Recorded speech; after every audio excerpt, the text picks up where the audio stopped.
Greetings and salutations, everybody. Welcome to the best damn movie-related show on the planet Earth, the John Campea Show, coming from right here on my YouTube channel. I am, of course, your host, John Campea. It is an awesome honor and privilege, as it is every day, to have you, our international friends, gather around the virtual water cooler with us as we talk about our favorite things in the world, movies, movie news, television, a few other things here and there. And joining us today on this bright and unseasonably warm day today here in Southern California is one and the only Mr. Robert Meyer Burnett. Robert, how you doing, sir? John, I am doing just utterly fantastic today. Ooh. I can't even tell you. James Glickenhaus's movie, The Astrologer, came out on Blu-ray from Severin Films. I thought I would never, ever see this. Unbelievable. Miracles never stop happening, John. They just don't. It's always great when little fun things happen to start off our day well. That's always a wonderful thing. And guys, speaking of wonderful things, it is a wonderful thing that you guys are here today to talk about the movies with us. We do have a bunch of things to talk about here. The coronavirus is affecting the shooting now of Mission Impossible 7 in Italy. How big of an impact will that have? We'll talk about that in just a bit. Tom Holland now says he has been fully briefed on all the details of the next Spider-Man movie, but he says he's learned his lesson and he won't spoil anything this time. Will he? We'll find that out in just a little bit. Harley Quinn Season 2 launches in April. 4 months after the launch of Season 1, we're going to talk about that. Indiana Jones 5, of course, is supposedly coming. Harrison Ford has some interesting comments about that as it relates to the Marvel Cinematic Universe. Chris Evans in Little Shop of Horrors, and a whole bunch of things as well. We're going to get to all that stuff in just a minute. However, we're going to start things off today by talking about a couple things off the top.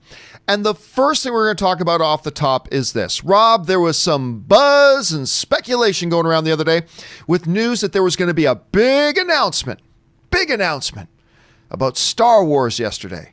Everybody's talking about there's going to be a big Star Wars announcement yesterday. Well, the announcement came out, and frankly, it was a little bit underwhelming because it really doesn't have anything to do with Disney Plus or the movies or TV show. But what it was about was their launching of a new phase, if you will, of Star Wars. Their first real big concerted post-Skywalker saga stuff. And it's going to be a series of books and comic books that they're titling Star Wars: The High Republic. And what that story is going to be and all that kind of stuff. Again, now, when I say it was a little bit underwhelming, I don't mean to downplay the joy and wonders that are books and novels. Not at all. It's just that a lot of us thought maybe it could be movie or TV announcements. But you can tell some terrific stories in these things. The thing that caught my attention about this announcement, though, Rob, because they didn't give away any plot details. They just said, look, they've got this new group of villains. It's set a few hundred years before the events of Star Wars, A New Hope, that the traditional first Star Wars movie. Going to have new heroes, new villains. You got the Jedi in their prime. You're going to have all this kind of stuff. And all that was very interesting to hear. The part that was fascinating to me, though, about this video that they released announcing Star Wars: The High Republic was how they are developing this. What they did, Rob, in this video was they collected a bunch of high-profile writers to gather together at Skywalker Ranch, one of which is including probably my favorite Star Wars author, Claudia Gray, who did those Leia novels. She did Master and Apprentice. Most importantly, she did Lost Stars. She's fabulous. Love her. And I love her work. And basically, they gathered all these writers to plot out what is this new Star Wars world, this world of the High Republic. What is this going to look like? What are going to be our story threads? What's going to be our overall thing going on? Then they brought in concept artists to draw these things and what these things are going to look like and all this kind of stuff. And they put so much love and care into the development of this thing, charting out, plotting out where all these books are going to go, where all these things are going to go, gather great minds, blah, blah, blah. And a thought crossed my mind, Robert, and it's a thought that you and I were talking beforehand, just before we started the show, and you echoed a thought that I had in my head when looking at all this prep work, all this groundwork, gathering together all these minds, charting out what this whole thing is going to look like across all these books. I don't want to steer your thunder, Rob, so what did you say when we were talking about this? What was the thought that came to your head when you saw all this? Well, the first thing that I was thinking about is, why wouldn't you apply all this creativity to, I don't know, a movie trilogy? Right? You know, where you sit down and you have all of these great minds that know Star Wars. You bring in the concept designer who designed Darth Maul, and you basically plot out your whole milieu, your whole era.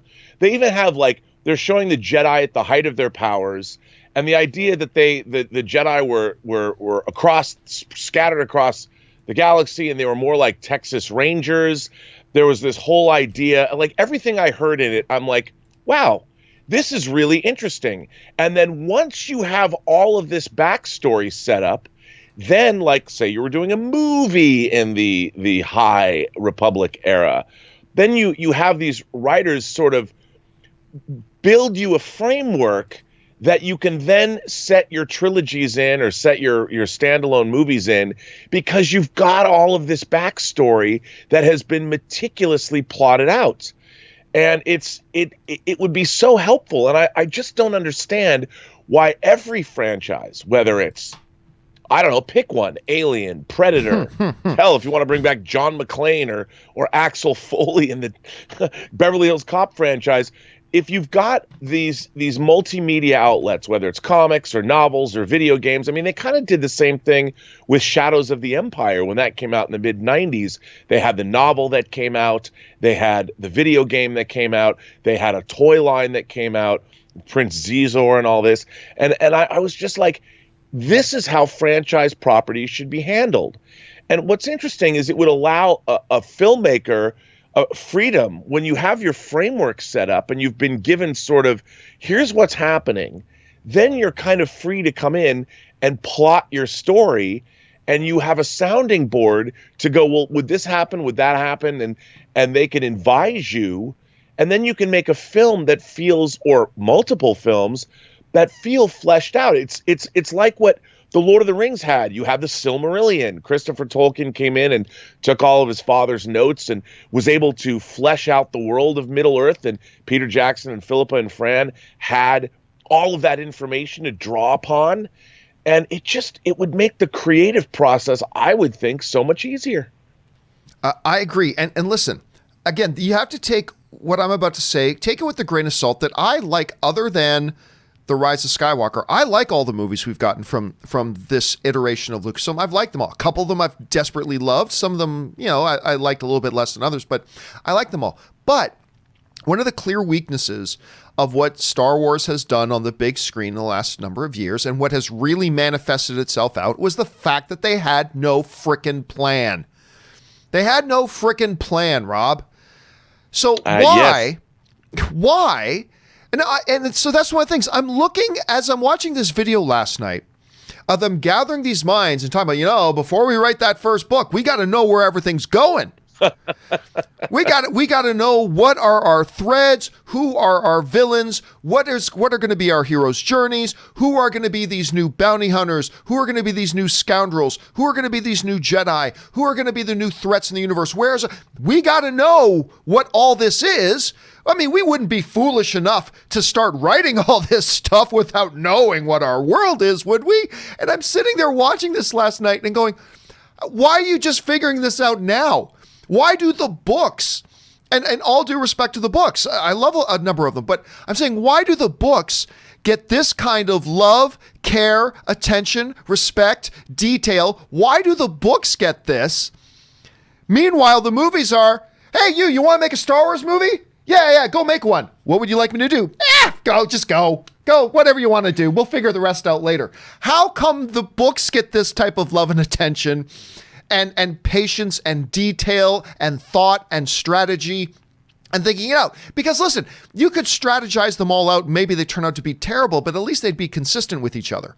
And you give yourself a leg up and you give yourself an advantage when you start from a position like that. And look, and maybe if I want to be optimistic, I can say, well, maybe this whole thing, Rob, that we're seeing with them and the High Republic, maybe this is them visibly in front of our eyes learning their lesson. Like, if I want to be optimistic about it, maybe I can look at this whole situation and say, well, okay, so Lucasfilm has learned from their mistakes. They realize how we approach those movies, even though I think a couple of them are really good, but how we approach the movies wasn't the best approach. maybe we should have had a long laid out plan. We've learned our lesson, and so now we're going to start applying that lesson to the books. The skeptical side of me is that, well, the people who are running the novel side for Kathleen Kennedy over there just had a much better idea on how to do things otherwise. But again, it left me feeling very, I'll use the phrase, this is like an early 1600s scientific phrase, but I admit I feel butthurt. I just feel butthurt. As that a old film phrase. Fan, just the old scientific in old idiom. English. I am the old English. I am yea verily just butthurt as a film fan that the movies didn't get that kind of love. So hey, good on the books. And you know what, Rob? There's a part of me, I realize, there's a part of me that's taking this, which should be a, hey, attaboy, you're doing this great idea with the books and you're doing it the right way, and I'm taking it and using it for an opportunity to feel sour about why the hell didn't you do that with the movies? But right. I don't know what do you think? What do you think of what we're seeing? Like, approach aside, what do you think about this High Republic stuff that we're looking at? Well, first of all, I liked the whole idea of it. You know, I liked what the character designs. I'm like, those are badass. And what's interesting is you have it's the same thing that happens on a movie. You have designers who are designing based on what they're reading in the script pages. But what I really liked about it was when you have now a universe that's so large, that has so many different facets to it. You have all of these people literally like it looked like a television writer's room. People are sitting around a table. There's somebody writing on a whiteboard. Some high-profile people. High-profile people that are writing, and you put all the best ideas on the board, and suddenly, with deft, intelligent writers, you start bouncing off one another. And I don't know if there's an actual showrunner who gets to filter these ideas, but everything I saw, the creativity going on, and everybody's going to break off and do their own books, and it gives them the framework that they need. It was I thought it was very inspiring, and the characters that they were coming up with and the reasons they had behind why the characters look the way they do. And there's so much rich, deep backstory that it would allow people freedom to then come in and come up with storylines based on the milieu. You know, it's like when you're making a historical epic.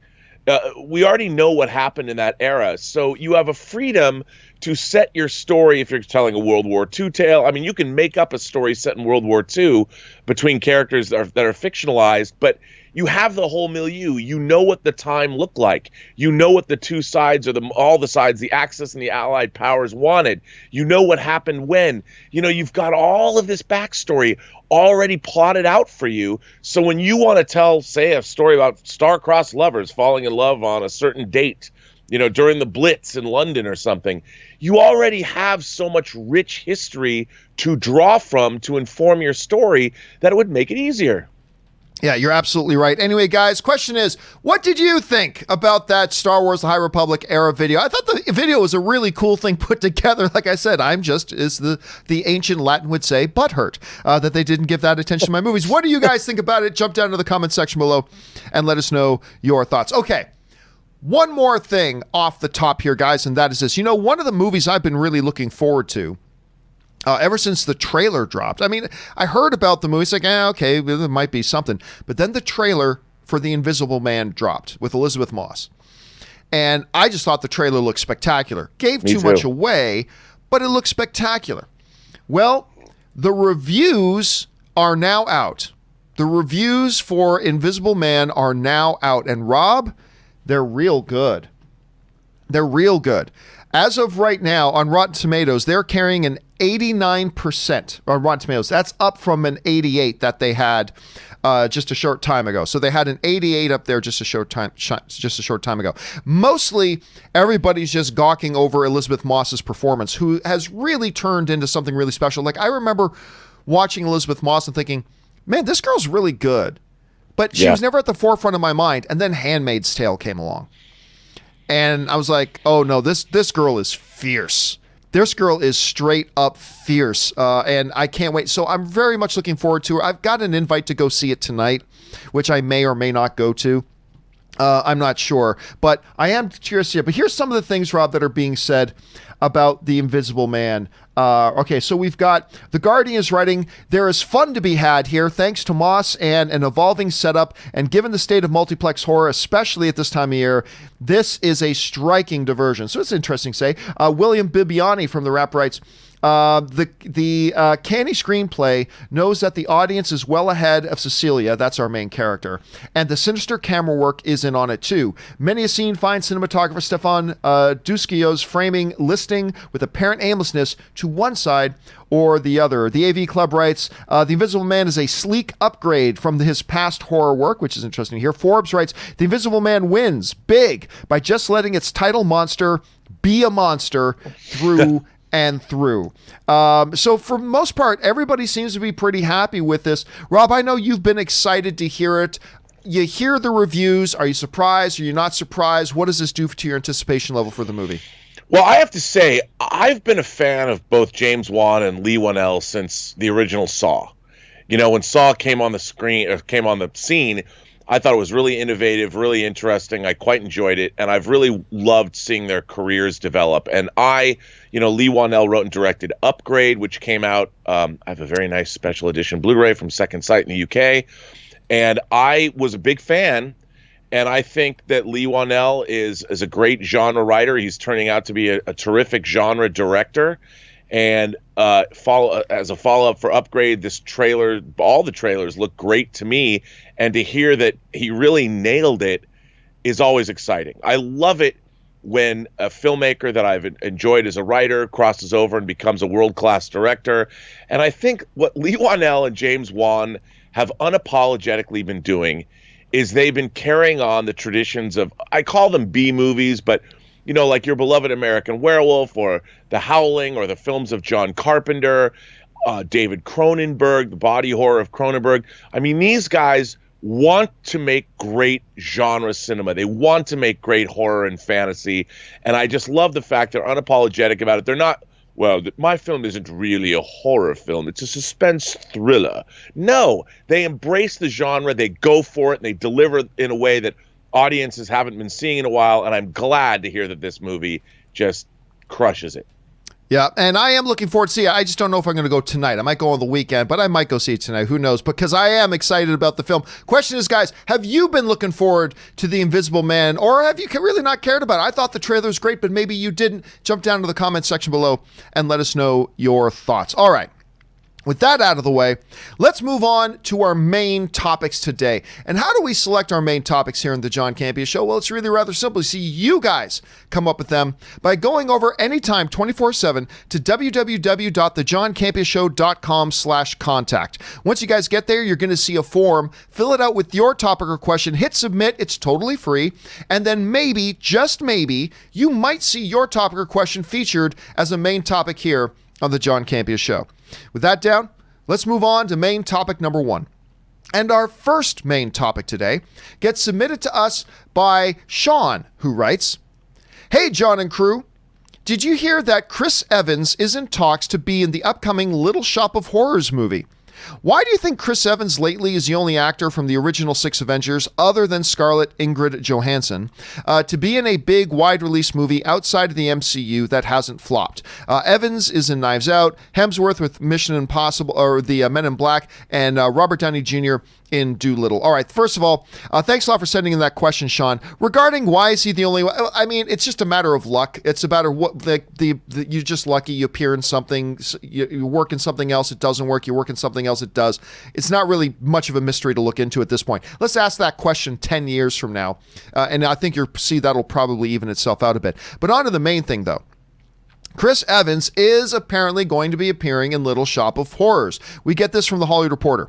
Evans will portray dentist, I always mispronounce the name, Oren Scrivelo. Am I saying that right? Scrivelo? I cannot remember. It's the Steve Martin character. Anyway, the role played by Steve Martin in the 1986 movie.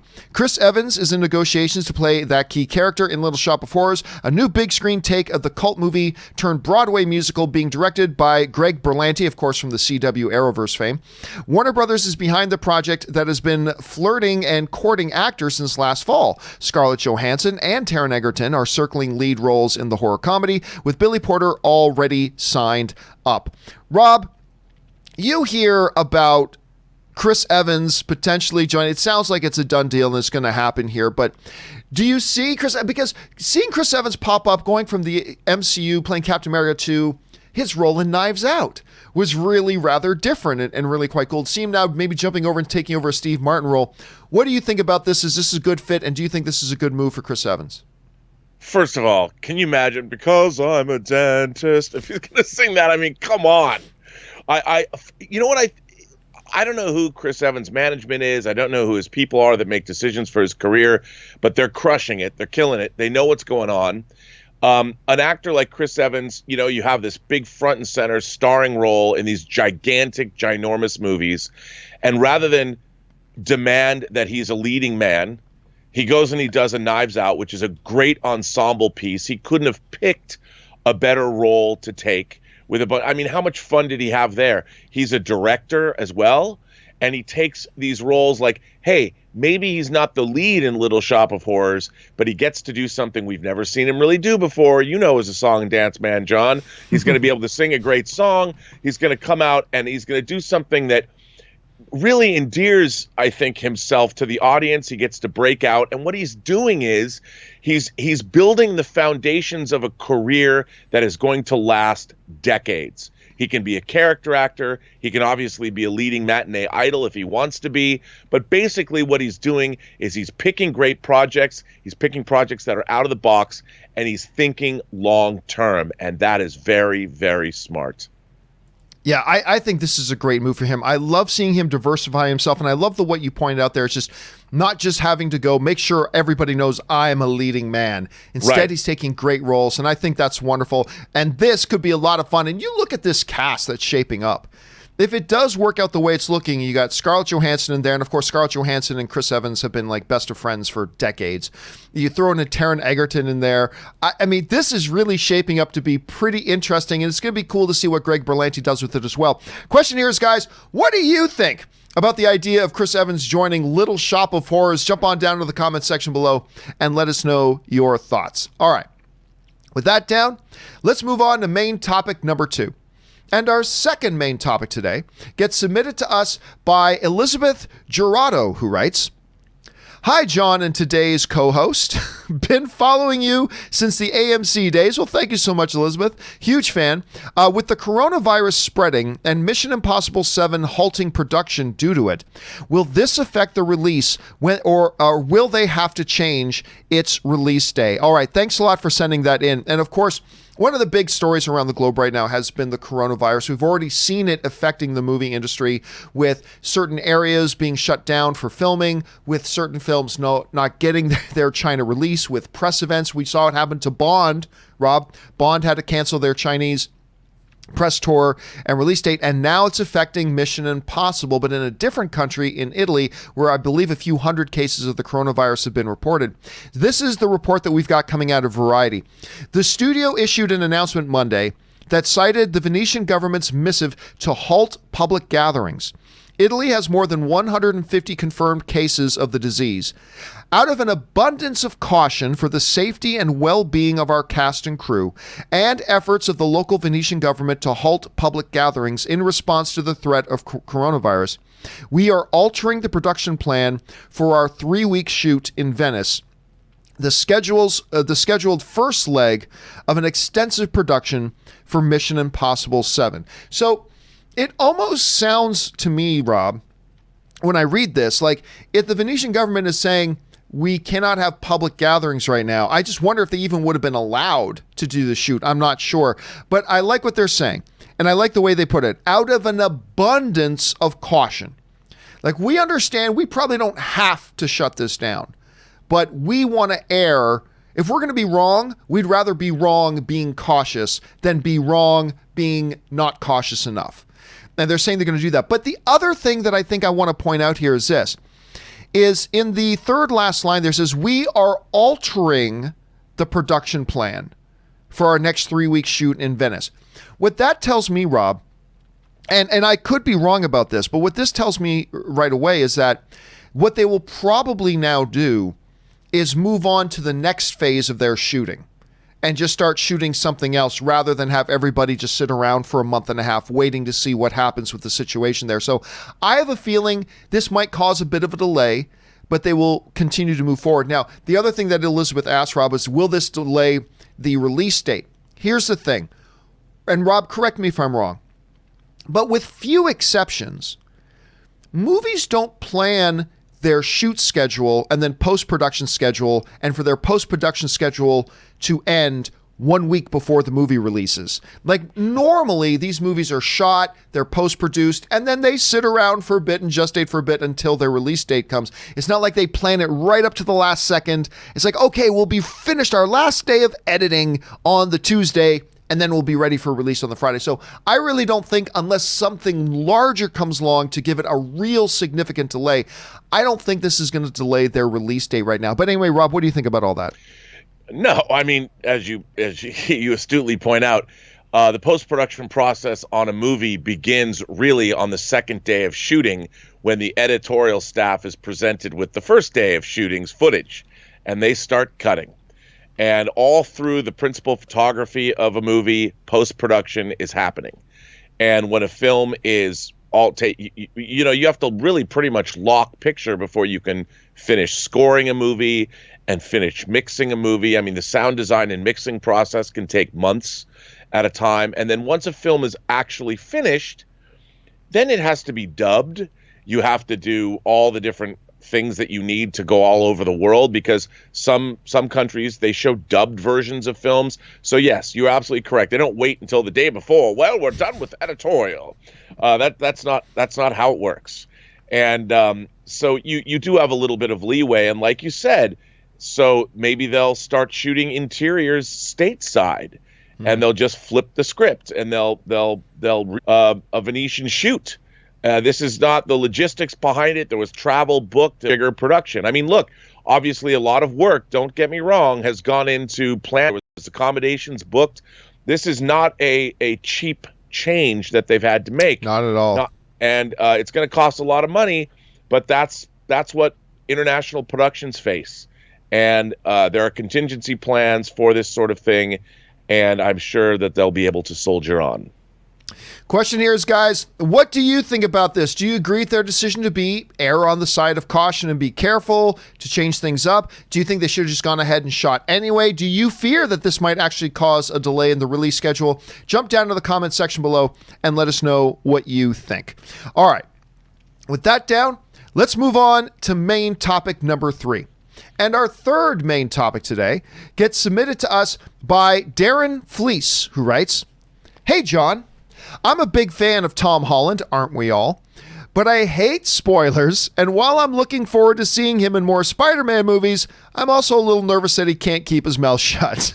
Anyway, did you see his interview where he said he just got the full briefing on the plot details of the next Spider-Man, but that he's learned not to spill things? What do you think? How long until he reveals too much or says something that he's not supposed to? All right, thanks a lot for sending that in, man. And yeah, look, we all love our Tom Holland. And Tom Holland, and we like him this way. Tom Holland is an enthusiastic performer. He's enthusiastic about the projects that he's in. One of the negative sides of that enthusiasm is sometimes he has gotten carried away and revealed things and said things a little bit too much and said a few too many things. Has he learned that lesson? Well, apparently, he says he has. Now, he was being interviewed on the carpet of the Onward premiere, which I'm supposed to go see in a couple of days, which I'm very excited about. Anyway, and he was asked about that. It's like, when do you find out about all the details of Spider-Man? And he said this, "Oh, I know everything now. I had my big pitch meeting with Marvel and Sony about 2 weeks ago, and I know all the secrets. But I've also done about 1,000 interviews, so I know how not to spoil a movie anymore. I now know how not to spoil a movie anymore." And again, I think one of the things that we love about this guy so much is he brings such a authentic, real enthusiasm to his pictures. Because Rob, when you and I have talked about this, when we see like the cast of Knives Out on set having a blast, that enthusiasm washes over onto us. When we see pictures of Tom Hardy having a ball on the set of Venom 2, that enthusiasm spills over. And that's one of the things I've always liked about Tom Holland. However, he has run his mouth. Rob, let me ask you 2 questions. Question number 1. What are the odds that Tom Holland really has learned how not to spill anything? But question number 2, what are the odds that Disney has given him false information? What are the odds that the filmmakers have actually given him wrong information just to double check their bases to make sure everything stays under wraps? What do you think about that? I think that's funny. And I could actually see that happening. But I think as the front person for their Spider-Man films, they probably, especially after everything went down, to reassure Tom that to reassure him that they know what they're doing and there's not going to be any surprises, they probably did have to fill him in and tell him what was really going on, if only to generate some excitement. But then they probably fitted him with some kind of epidural or sub skin device that if he says too many things, it sends an electric shock right into his brain. Or maybe there's a transmitter, in his Abdullah whatever, and they know what he's thinking. The Mouse House, they've got him on a short leash, so I don't think he's going to spoil anything. And, here's hoping he's learned his lesson. I think he probably has. Question is, guys, what do you think of Tom Holland's comments? Do you think he's going to be able to keep things quiet? Jump down to the comment section below and let us know your thoughts. Okay. With that down, let's move on to our 4th main topic today, which I'm going to tell you I'm pretty excited about. Our 4th main topic today, guys, comes to us from Anders Villashrev, who writes, I thought I must have been reading something wrong, but apparently Harley Quinn Season 2, which, by the way, I just watched the Season 1 finale a few days ago. Harley Quinn Season 2 is going to launch in April, like this April, 4 months after the debut of Season 1. Don't get me wrong, I'm completely excited, but what is the strategy here? Why release the 2nd season so soon? Thank you, and bring on the filthy. All right, thanks a lot for sending that in, man. And listen, if for those of you who haven't been around, you're not regular viewers here, the Harley Quinn animated series is a series that I had no interest in watching.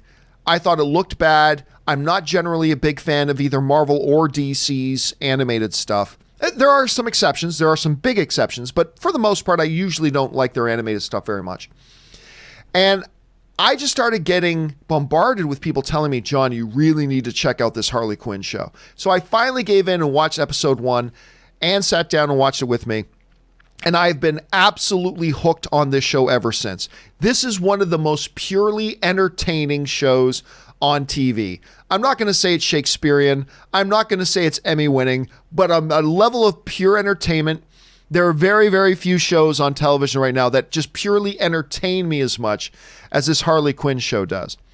And I got to, and my favorite character is Poison Ivy in it. The Poison Ivy character, who is voiced, Lake Bell, who's voiced by Lake Bell. I'm a big fan of Lake Bell. I love her. Anyway, I just watched the season finale and I thought, man, it kind of sucks that I got to wait a year to see this again. Rob, they are going to launch season 2 on April 3rd. On April 3rd. Like 2 months from now. Less than 2 months from now. They're going to launch the next season. Other than some reality kind of shows, Rob, shows like The Voice or some of the cooking shows, they'll do a season and then their season will be over and then they'll like ramp up the next season almost right away. But very, very rarely in narrative shows do I see anything like this. So Rob, let me ask you, can you think of another example of a narrative show that has its season, ends its season, and then launches this next season less than 2 months later? And what do you think the strategy of DC here is by doing this? Well, I think, look, they weren't anticipating that the Harley Quinn movie, I think, underperformed the way it has. And I think what they were doing is they had their show dropping around the same time, a little bit before. ramping up excitement for the Harley Quinn character, which, by the way, I don't necessarily think has gone away, because their Harley Quinn show is the series, the animated series, has been very well received by the fans, and people really like it. So I think that was always the plan. Then they release the movie, and they roll into the next season because they were hoping for a lot of enthusiasm coming off the film and really solidifying that character, because they've got, remember, James Gunn's Suicide Squad coming out as well. So yeah. I think that, in a way, ultimately, look, Suicide Squad, Harley Quinn, Birds of Prey underperformed. That doesn't mean people don't like the Harley Quinn character. And I think in a way, this strategy keeps that character alive, keeps the character fresh. And as they move into Suicide Squad, it's all ramping up to that anyway. Much bigger budget, a lot more stakes involved. So I think it's a smart move. I like the fact that they had it ready to go, that they probably produced it all at once and just split up the season, the kind of the way they do with The Walking Dead. So good on them. I think that was a great strategy. One of the things that I wonder, because there have been times with movies that we have seen a film franchise. I think one of the victims of this was Wreck-It Ralph.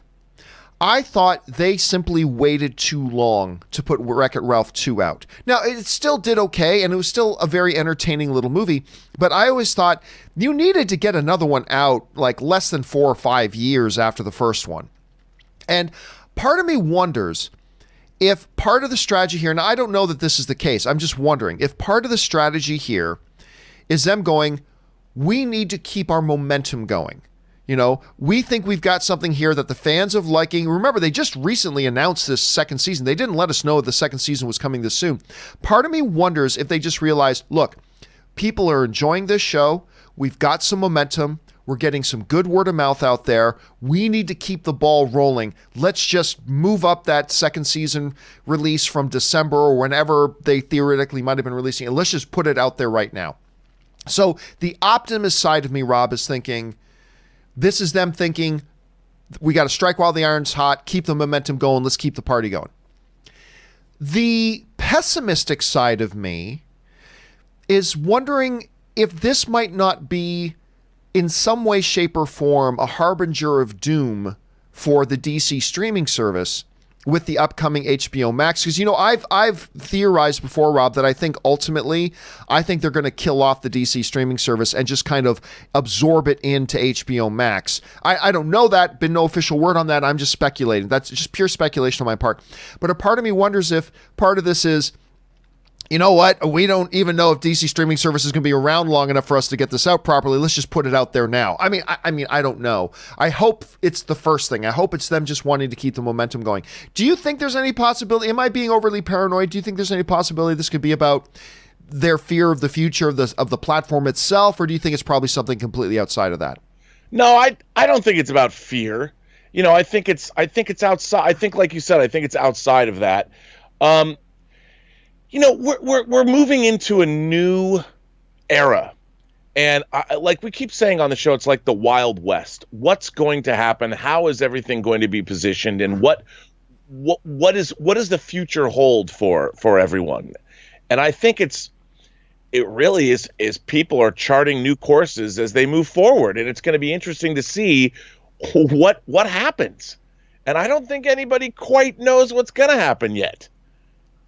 All right. What do you think? I'm not really sure yet.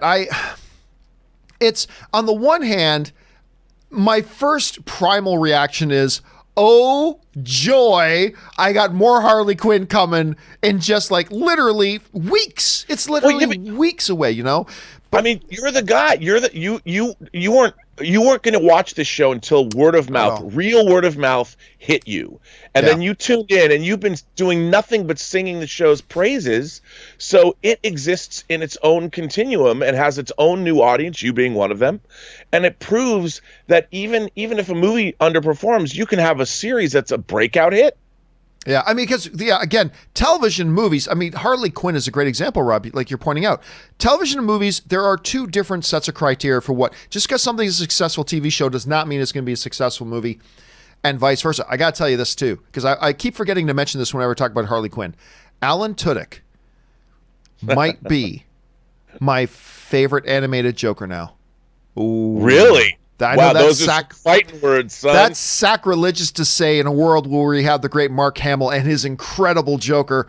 Well, I don't know. Maybe it's just equal. I don't know. But Alan Tudyk does a magnificent job of Joker, and the chemistry between Joker and Harley in it is fabulous, and the chemistry between Joker and the other members of the Legion of Doom is so funny. Bane is one of the so much good stuff. Just listening to how you talk about this show, I mean, you can't talk about it without getting a big smile on your face. It's true. I get happy when I think about it. I mean, that just shows what they're doing and how right it is.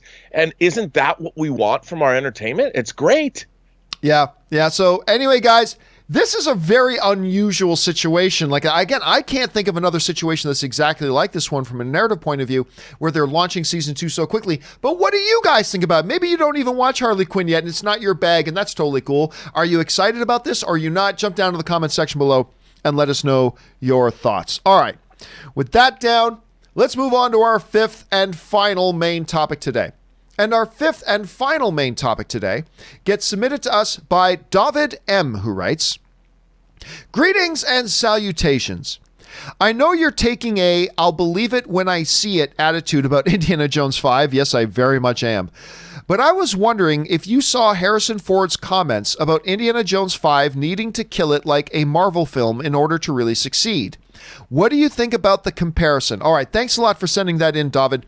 And yes, I have adapted, and I've been sitting on this attitude of I'll believe it when I see it when it comes to Indiana Jones 5. Of course, Indiana Jones 5 was supposed to come out in 2019.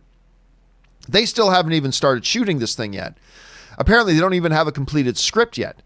Harrison Ford is not getting any younger at this point either. So I just still have my doubts. I'm not saying it's not going to happen. I'm just saying, I've got my doubts. I've got my doubts that it'll ever actually happen. I hope it does. There's a good chance it will. I'm just saying I have my doubts. Well, anyway, he was asked about it recently, about where things are at and the making of it. Is it going to happen? And what do they need to do?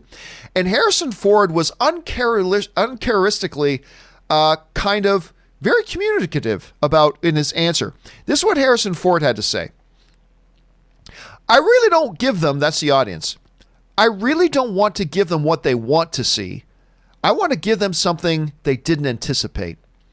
They are used to a degree of disappointment when you revisit films in a franchise. Certainly, the Marvel movies have made a spectacular example of a success that worked the other way around. Like, instead of disappointing the audience when you keep going back and revisiting it, you keep surprising them as you go back to visit it. So Marvel's made a spectacular example of success that worked the other way around. They killed it. Well, we're not going to make another Indiana Jones unless we are in a position to kill it. We want it to be the best. We've got some scheduling issues and a few script things to do, but we are determined to get it right before we get it made.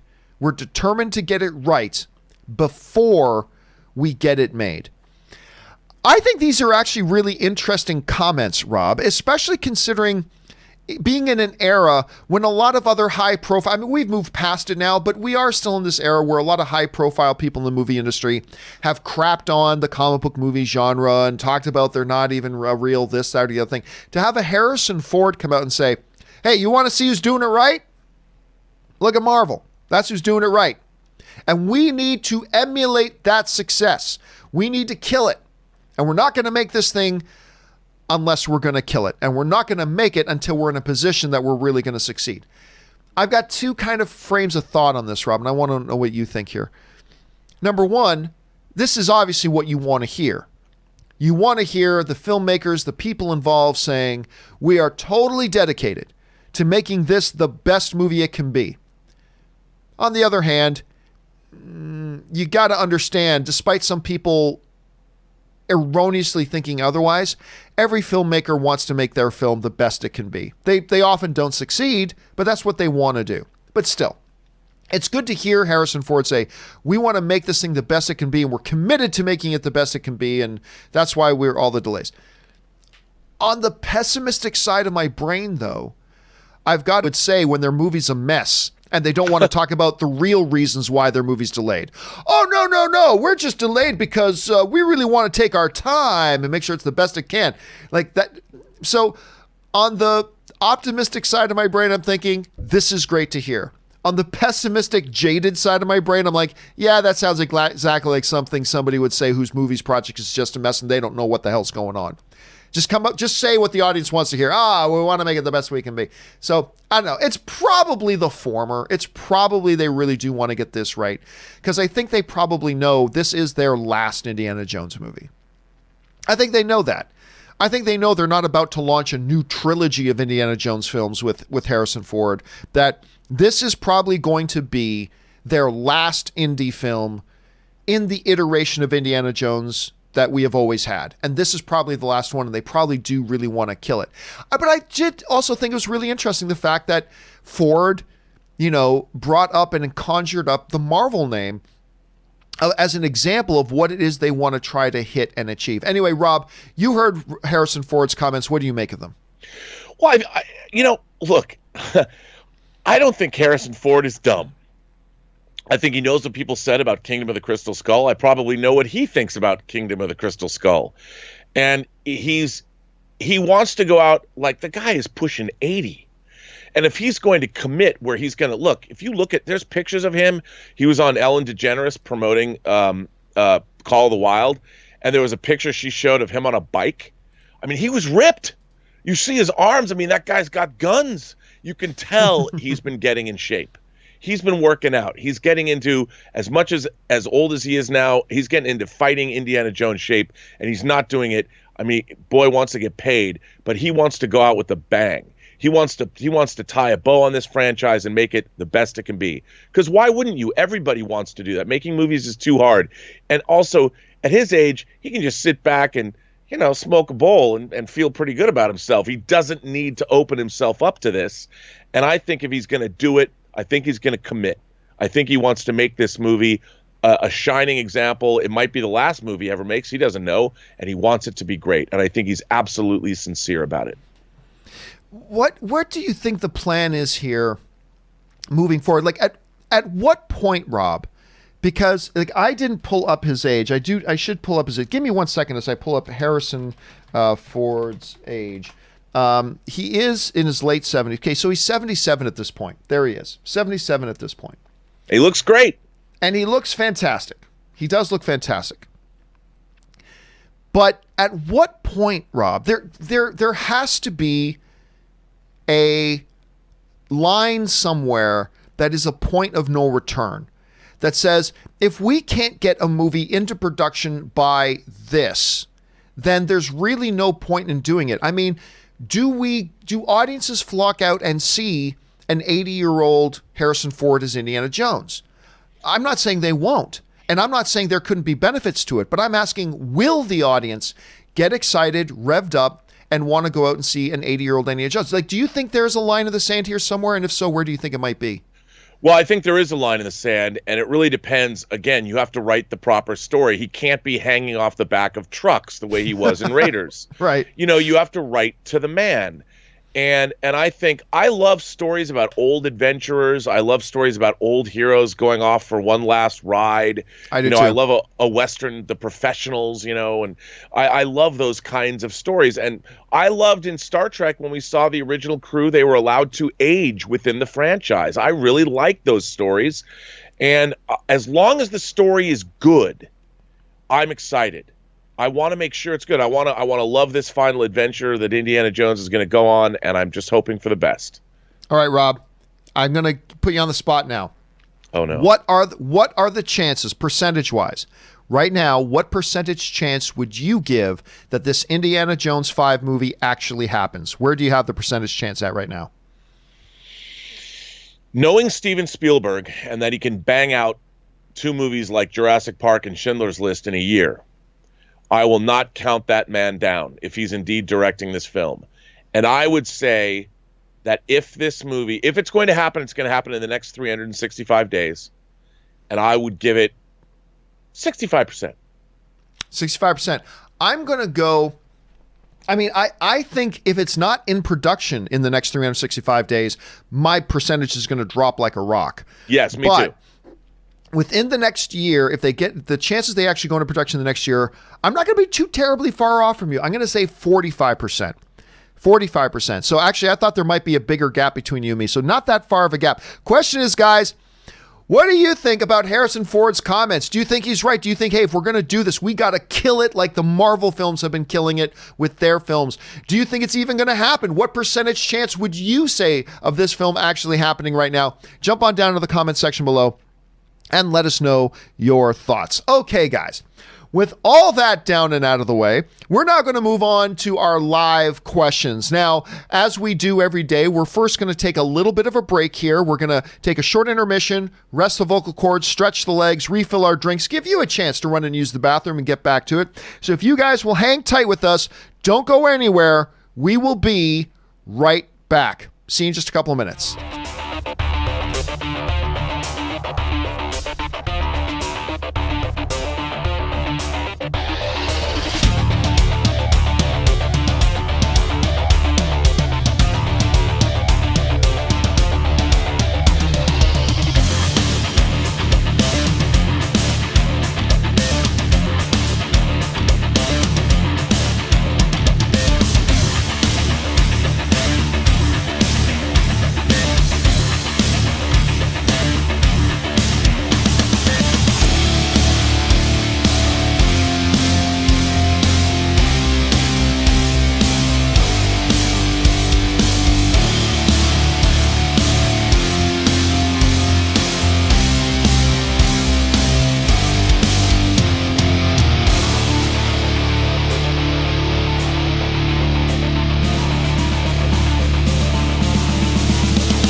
right, guys, and we are back. Thank you so much for your patience and indulgence as I went and refilled the old drink here.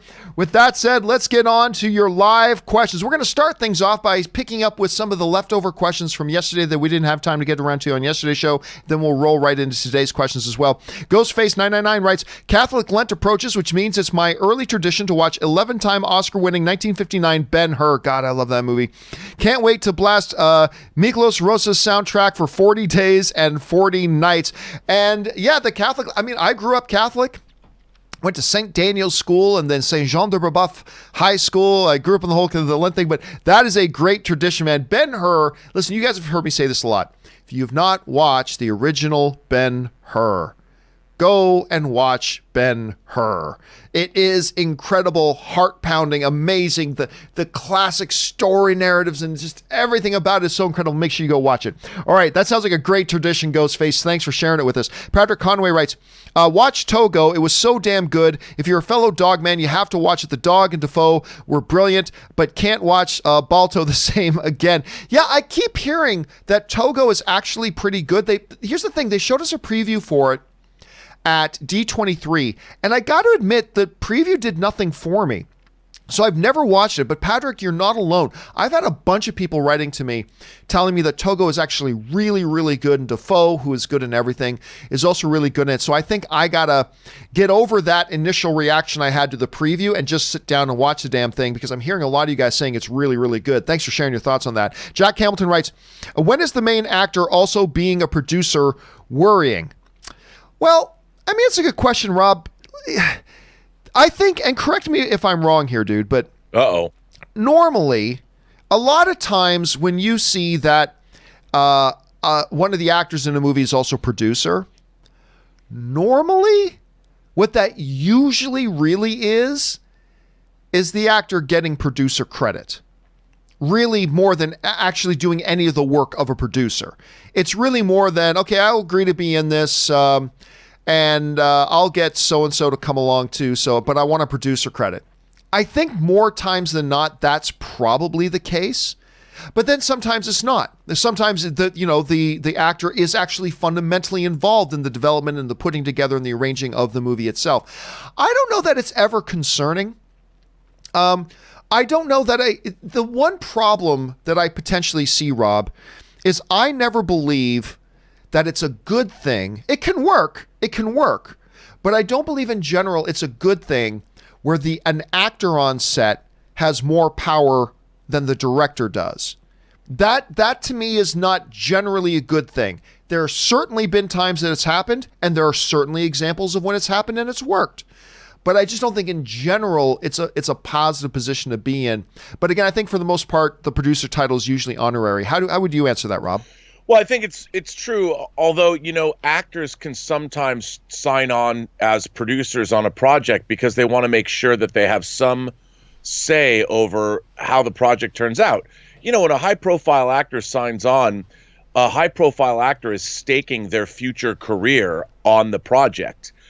And look, if they want a little bit of say, I'm seeing more and more actors mentioning that they're producers on projects. I have to give it up for people like Reese Witherspoon, yes, who is getting a lot of really interesting projects made using her clout same with like Nicole Kidman on Big Little Lies and other projects. I think actors are sometimes taking it upon themselves to watch over their own careers. But like you said, you really don't want an actor to ride roughshod over the director, because that's not good for anybody. That's not good for a crew. That's not good for the film. Unless the actor's, of course, going to edit it and decide on it, it doesn't work. But you're right. I think a lot of the time it's more of a, not necessarily a vanity thing, but it's more of a prestige thing than anything else. But sometimes actors do just take an active role. Yep, sometimes they do. All right, next one up comes to us from Blackwater, who writes, do you like the Harry Potter movies? I do. I got to say, I'm not the biggest fan in the world. I'm not a Potterhead. But I have enjoyed, with the exception of one or two, I've enjoyed all the Harry Potter movies. So yes, I would say that I like the Harry Potter movies. Rob, do you like the Potter films? I only read the first couple of Harry Potter books, and I felt that the first movie itself wasn't as magical as it should have been. But No pun intended. As the films progressed, I think they are good movies. And I thought it was a series that constantly got better. I mean, the last one's my favorite, actually. I think the last one is actually my favorite of the series. Yeah, not to say that they weren't great, but there was such this slavish devotion to the text in the first book that Chris Columbus was kind of hamstrung as a director because they wanted to make sure it's exactly like the book, that sometimes it felt a little stilted, and I wasn't as into it as I wanted to be. But I think it's a handsome film series, and they're great. And by the way, guys, if you've never been, see, I'm not a major Harry Potter fan. I love going to the Wizarding World of Harry Potter at Universal Studios Hollywood. It's magical. It really is. It's absolutely magical going in there. They do a fantastic job of it. So if you're a Potter fan, make sure you go sometime. Double Crit writes, saw Bad Boys 3, good film, but the last scene was dumb. I completely agree. And I'm not going to go into spoilers, but I completely agree. I enjoyed the film much more than I thought I would. I enjoyed the film, but yeah, that last scene was kind of dumb. All right, Robert Perez writes, saw Jojo Rabbit, and I want to thank everybody in the community for not spoiling the movie and only referring to a certain scene as the shoe scene. Thanks. So yeah, and you guys have heard us talking about the shoe scene. It's a scene I'm going to remember for the rest of my life as a film fan. It was that powerful to me. And just one of the things, Robert, that made Jojo Rabbit my favorite movie of the year. I was so glad to see Taika Waititi win that Academy Award for the screenplay on it. I wish it won Best Picture, but I'm totally good with the film that won. So I'm glad you got to see it, and I'm glad you were able to see it unsullied, Robert. So that's great. Thanks for sharing that, man. Blackwater writes, who is your favorite movie villain? Well, this is going to be the most anticlimactic, non-surprising answer ever asked on the John Campea Show. Rob, you want to take a wild guess who my favorite movie villain is? Let me guess. Does he breathe funny? Can you see his blurred image right above my head right here? Oh, yeah, man, it's Vader. Oh, God, it's Vader. Yeah, Vader's the greatest cinematic villain ever. He embodies everything that makes a great villain. And when he popped up on screen, and I know some people, there are some people, Rob, that don't even think he's the best Star Wars villain. A lot of people think Palpatine's the best Star Wars villain, my wife being one of them. And there's an argument to be made that Hans Gruber, one of the great villains of all time, Heath Ledger's Joker, one of the great villains of all time. There's a lot of tremendous, wonderful ones, but for me, it's easily, hands down, no questions asked, it's Vader, man. It's Vader. But anyway, Rob, which direction would you go on that? Mine comes way out of left field. And Ooh. The first thing that popped to mind when I heard about this, Willem Dafoe as counterfeiter Rick Masters in William Friedkin's 1985 crime masterpiece, To Live and Die in L.A. Because he has threesomes with hot women. He drives Ferraris. He kills, he gets people murdered. He's scheming. He's just like the coolest dude ever. And I love that character.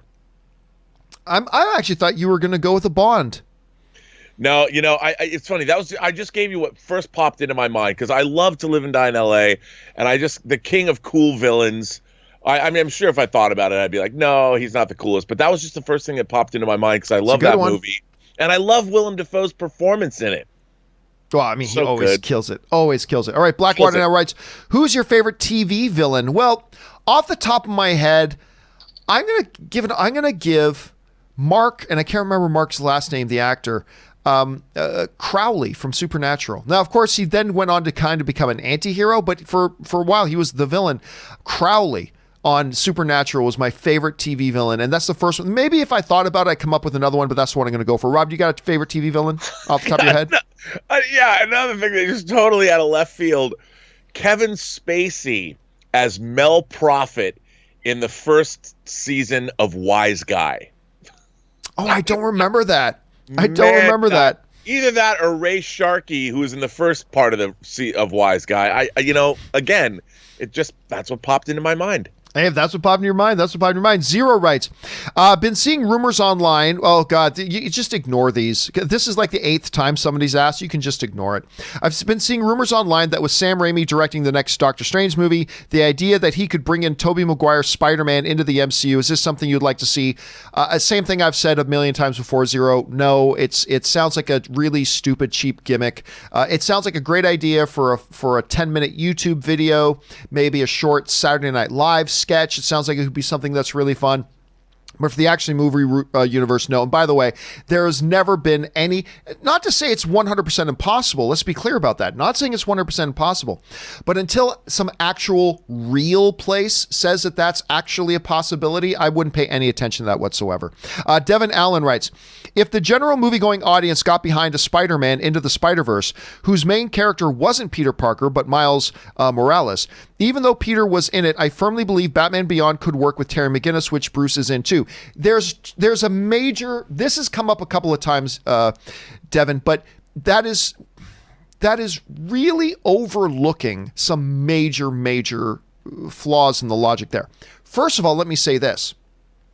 I myself have said that I believe that the success, quote unquote success, of Spider-Man Into the Spider-Verse, which was my number 3 favorite movie of the year when it came out. It was my number 3 favorite movie of the year when it came out. To me, it was the best comic book movie of the year, better than Avengers Infinity War. It was clearly the best animated film of the year, but I thought overall the number 3 only behind, in my opinion, A Quiet Place and BlacKkKlansman. That's the only films I thought were better than it this year. I am a massive fan of Spider-Man Into the Spider-Verse. And I myself said coming out of it that I believe the success of Spider-Man Into the Spider-Verse increases the possibility that Warner Brothers could want to kick around the can at an animated Batman Beyond. However, just let me throw out a couple things here that there are a couple big differences here, Rob, and I want to hear what you would say about this too, Rob. Number one, Miles Morales is a far more popular character than Dickie McDingleheimer, whoever it is, the kid that plays Batman Beyond. I can't remember. I once heard it. I can't remember. I'm a Batman fan. I can't remember what the freaking character's name is. So there's that. Terry McGinnis. Thank you. I knew it was an Irish thing. Okay. They may want to change it to Dickie McDickleheimer because that might catch him on a little bit better. But I think the Miles Morales character there's a lot more general awareness of the character itself. But the other things that are being really overlooked here is this. One, they tried Batman Beyond in an animated form, and it has its fans, but it never really took off. And it was short-lived. So there's that. Number 2, number 3, I should say, when you go back and look at the trailers for Spider-Man Into the Spider-Verse, who was the primary character in the trailers? Who was the first voice you heard? Who was narrating the trailers? What is the first thing you saw in those trailers? Peter Parker Spider-Man. Hey everybody, I'm Peter Parker and I'm the one and the only Spider-Man. I made a Christmas album, had a free popsicle named after me, blah, blah, blah, blah, blah, blah, blah, blah, blah. And then they get around to Miles Morales. And it's not just Miles Morales. It's a Spider-Verse. It's Gwen Stacy. It's Spider-Man Noir. It's the techno anime version of Spider-Man. It's the Amazing Spider-Ham, Peter Porker, the Amazing Spider-Ham. It's this huge conglomeration of characters that went in there. So the Spider-Man everybody knew and loved was front and center in the marketing, not an old 95-year-old Peter Parker who is no longer Spider-Man and is going to kind of be passing off the torch, but rather the Spider-Man that everybody knew and loved, combined with a bunch of other these high-profile characters, they were highly profiling them, not that they were highly profiled before.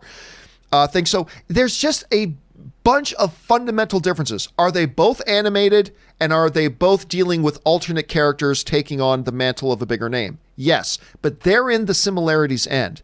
So I myself have said in the past that I believe the success of Into the Spider-Verse does increase the chances for an animated kick at the can for Batman Beyond, but not that much. And I don't believe it's an apples to apples comparison in the least. I think there are some really, really big, huge, stark differences between the scenarios that you can't just say one is like the other, therefore that'll work. But I don't know, Rob, what would you say to all that? Because you remember Terry McGinnis's name when I thought it was Dickie McDinkelheimer. So what do you think about that? I mean, look, I was a huge fan of Batman Beyond. But I mean, Batman Beyond exists because of Batman. You know, one of the main characters on the show is an elderly and an aging Bruce Wayne. So in a way, it's a Batman show with another young new character, and I thought the way they handled it was pretty interesting. But you know, that being said, you got to remember who these characters are, and with what's happening at DC with their new 5G thing, which is tearing apart. I mean, DC Comics might not exist because of what's going on with changing characters around and forgetting who your core characters are. And I think as much as, you know, you might want to see movies that don't concentrate on the core characters. I mean, Miles Morales, for instance, was a legit straight up addition to the Spider-Man franchise that worked, was a beloved character, and did not in any way, shape, or form supplant Peter Parker as Spider-Man. And they coexisted beautifully together in the Marvel comic universe. And I thought one of the greatest things about Into the Spider-Verse was using Miles Morales. I mean, that was a genius move. But I still think nobody forgets that Peter Parker is ultimately the foundational Spider-Man. And I mean, moving forward, you know, they keep wanting to change characters and, we got to introduce a younger character or change this or change that. And I think it has to be done very carefully, if at all. And we should never forget, who are these core characters and what do they mean to the fans and what do they mean to the pop culture at large? I don't know if that answers the question. I think it does. And I want to point out one other big difference, Robert. It's not a difference, but it's a big, big key factor here. In as much as I desperately love Spider-Man Into the Spider-Verse and how much I loved it, how big of a fan I was of it, blah, blah, blah. There is something we need to keep in mind. When we talk about the success of the film, Spider-Man Into the Spider-Verse did not make $800 million at the box office. Right. Spider-Man Into the Spider-Verse did not make $700 million. It didn't make $600 million. It didn't make $500 million. Hell, it didn't even make $400 million. It made just north of $350 million bucks. And you got to know that Warner Brothers is also looking at that number. And it was profitable, but barely. And they believe because everybody, and it was one of the best movies of the year, so they're going to move forward and make another one, believing that the next one will do better at the box office than the previous one because of how good the first one was. And that doesn't always work out, but It's good logic. But that's the other thing you got to keep in mind here. It's not like this Miles Morales Spider-Man movie came out and it made $1 billion. It didn't. It didn't crack 4. It got over 350 million, but it's not like it was this big monster gargantuan financial hit, despite of how much it deserved to be a big monster gargantuan hit. It wasn't. So it's not like Warner Brothers is looking at the box office results of Spider-Man Into the Spider-Verse going, wow, we got to get a Batman Beyond into production. No, it wasn't that type of number. So I think that's the other thing we really got to keep in mind with that if we're going to compare them. Anyway, I'm sure you guys have a lot of thoughts on that because there are some big Batman Beyond fans out there. And I want to hear from you. Do you think that's an equivalence there? Jump down and let us know. All right, let's keep things moving here. The next thing up comes to us from Calvin Cerevo Pano writes, John, I love your show. Big fan from Brazil. Thank you so much, Calvin. I don't have a question. I just keep up the good work. You help me get some happiness back after work every day. Oh, man, thanks so much. And I'm glad that the film fan community can be here for you.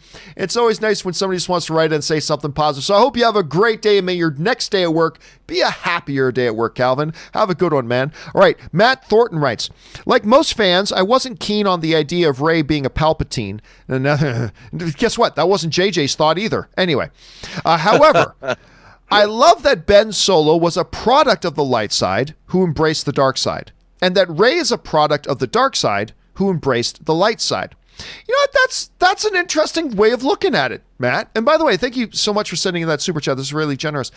I think that's actually a really interesting way of looking at it.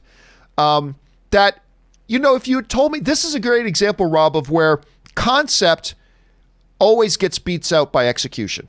Yep. Concept is always trounced by execution. Because conceptually, They raise a really good point. If you had told me before going into like The Rise of Skywalker or even maybe into The Last Jedi, whatever, saying Ben Solo, the byproduct of the light side who turned dark, and Rey, the product of the dark side that turned light. That's a very interesting concept, but the execution in the final film kind of killed it. I don't know. What do you think of that? That movie would have been great, John. I would love to have seen that film. And I think in a way that was the crux of the whole trilogy. If they had made that concept, and of course we wouldn't have known it till Rise of Skywalker, but that would have been really, really compelling. But unfortunately, maybe they needed the High Republic planning staff. Don't get me going on that. Do not get me going on that again, because I'll just rant for the next 20 minutes. All right, Calvin writes again, P.S. It's very rare for me to be able to watch the show because it's the same time as my job. But today is Carnival holiday in Brazil, so I'm working from home. Wow. Carnival holiday in Brazil. Why the hell are we here? Why? Dude, I wanted to go since I saw Carnival depicted in Moonraker. Didn't you make a movie in Brazil at some point or something like that? Oh. Where was it? Where did you go? Mexico City. They shot Free Willy there. But I've never been to South America, and boy, would I like to go. Oh, dude, I'm a little bit envious there, Calvin. I'm a little bit envious. All right. Matt Thornton writes, seeing Jim Carrey sporting that mustache in Sonic, I think it's safe to say we found our live action Dick Dastardly. I don't know if seeing somebody in a costume makes it that, but I'll tell you what, Matt, one of the best pleasant surprises for me in the Sonic movie was Jim Carrey. He was great. And I had a fear, I admit, of, this is going to be, because I love Jim Carrey, and this is going to be a sad, pathetic, this is me trying to do what made me popular in the 90s, kiddies, look at me. And I thought this could be sad, it could be bad. It was great. Best part of that movie was Jim Carrey, and just seeing him being vintage Jim Carrey, but in a real sharp, effective, hilarious way.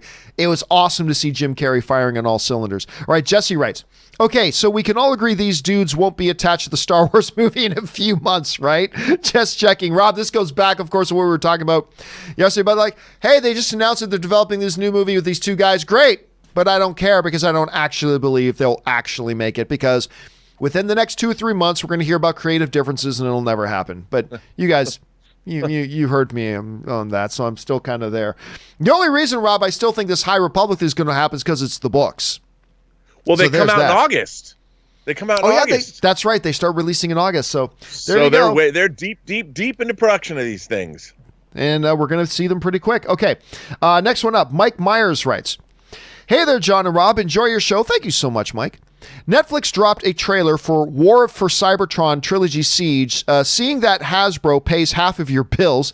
Yeah, for those of you who don't know, my wife is a Hasbro person. Hasbro is responsible for half of my household income. So thank you for that, Hasbro. Seeing that Hasbro pays half of your bills, I am curious if you and Ann have any interest in this iteration of the Transformers story. Bring on the filthy. All right, so for those of you who don't know what Mike's talking about, and again, keep in mind, grain of salt, under full disclosure here, I receive a lot of financial benefit from Hasbro. I do. I've often been accused of taking money from other studios. That is not true, but I do take my household. I take in a lot of money from Hasbro. So just full disclosure on that. Okay. So just being very clear and transparent. Fuck this Transformers iteration. It looks stupid. I thought it looked dumb. The animation style sucks. It looks so low budget to me. It looks like it's like minimal animation at all. Like, did you see, like it's barely any, I don't know. I think it looks dumb as hell. I mean, thank you, Hasbro, for giving me a lot of money, but no, I don't like, I don't like it. It didn't look good to me. I mean, the voices sounded cool. The concept is cool. I thought the trailer was ass. What did you? Clearly, you think differently, Rob. Clearly, you think differently. What do you think? You know what? I have no connection. I was a little too old for the Transformers. I didn't like the fact the first Transformers toys were just repackaged toys from other Japanese franchises. However, I watched that Transformers Siege trailer for Netflix, and I'm like, well, it looks pretty cool. I'm like, okay. And to be honest, John, full disclosure, I've never watched any Transformers episodes except Transformers the movie, with Unicron. That's the only Transformers thing I've watched from beginning to end. And, of course, the Michael Bay films. But I've never watched any of the animated Transformers, so what do I know? But, boy, I thought that trailer interested me. I'm like, I'd watch that. I wish it did. But then again, maybe it'll be another Harley Quinn situation. I had the same feeling for Harley Quinn when I saw it. I thought, this looks like ass, and I watched Harley Quinn, and now I love it. So maybe that'll happen once I will probably give it a shot. I will probably watch the first episode, and then we'll see where we go. But yeah, I got to admit, I don't like the trailer at all. But that's just me. Okay, R. Lee writes, saw Call of the Wild this weekend, thought it was okay once you get over the CGI dog, but $125 million to make? I get that CGI and special effects can drive up the cost of a film, but I don't see $125 million on the screen.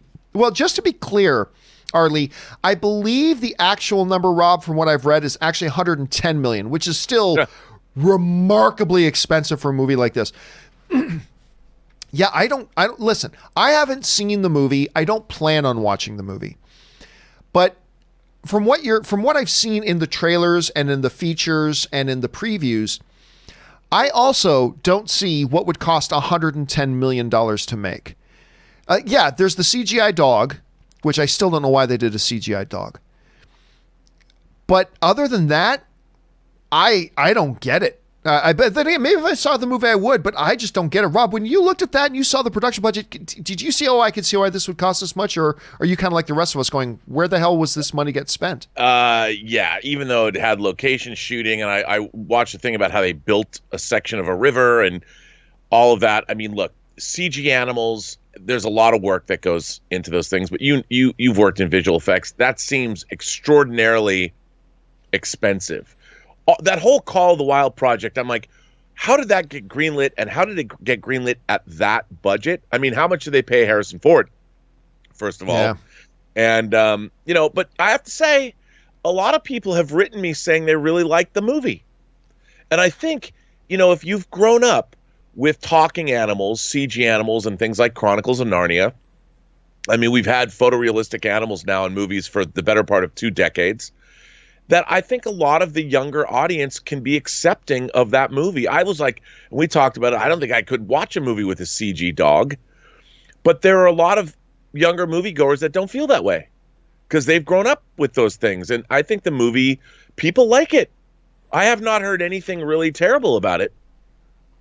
Yeah, but no one's going to see it. That's the problem. And I see, listen, I love CG animals.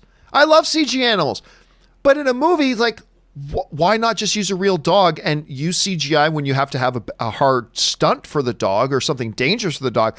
I just remember watching the preview and I'm like, even when the dog's just sitting there and they totally Disneyfied its face to make it look a little bit more human, I'm like, this is fucking stupid. And I just checked out. I mean, I don't know, but you're right. I've heard from some other people that they actually don't mind the movie too, but I just, as a dog lover, I just have no interest because they use a damn CGI dog. I mean, I know. I mean, it's as a dog lover myself, I like seeing dogs. I like seeing animals on screen. Me too.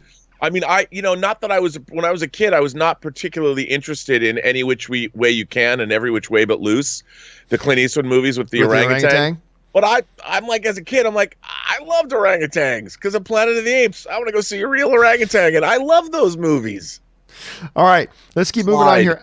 Clyde, that was his name. Alex writes, hello, John and crew. Have you guys seen Outsider on HBO? And if you did, what are your thoughts? I am hooked. I have not seen it, Rob. This sounds like a show that you would. What do you think about it?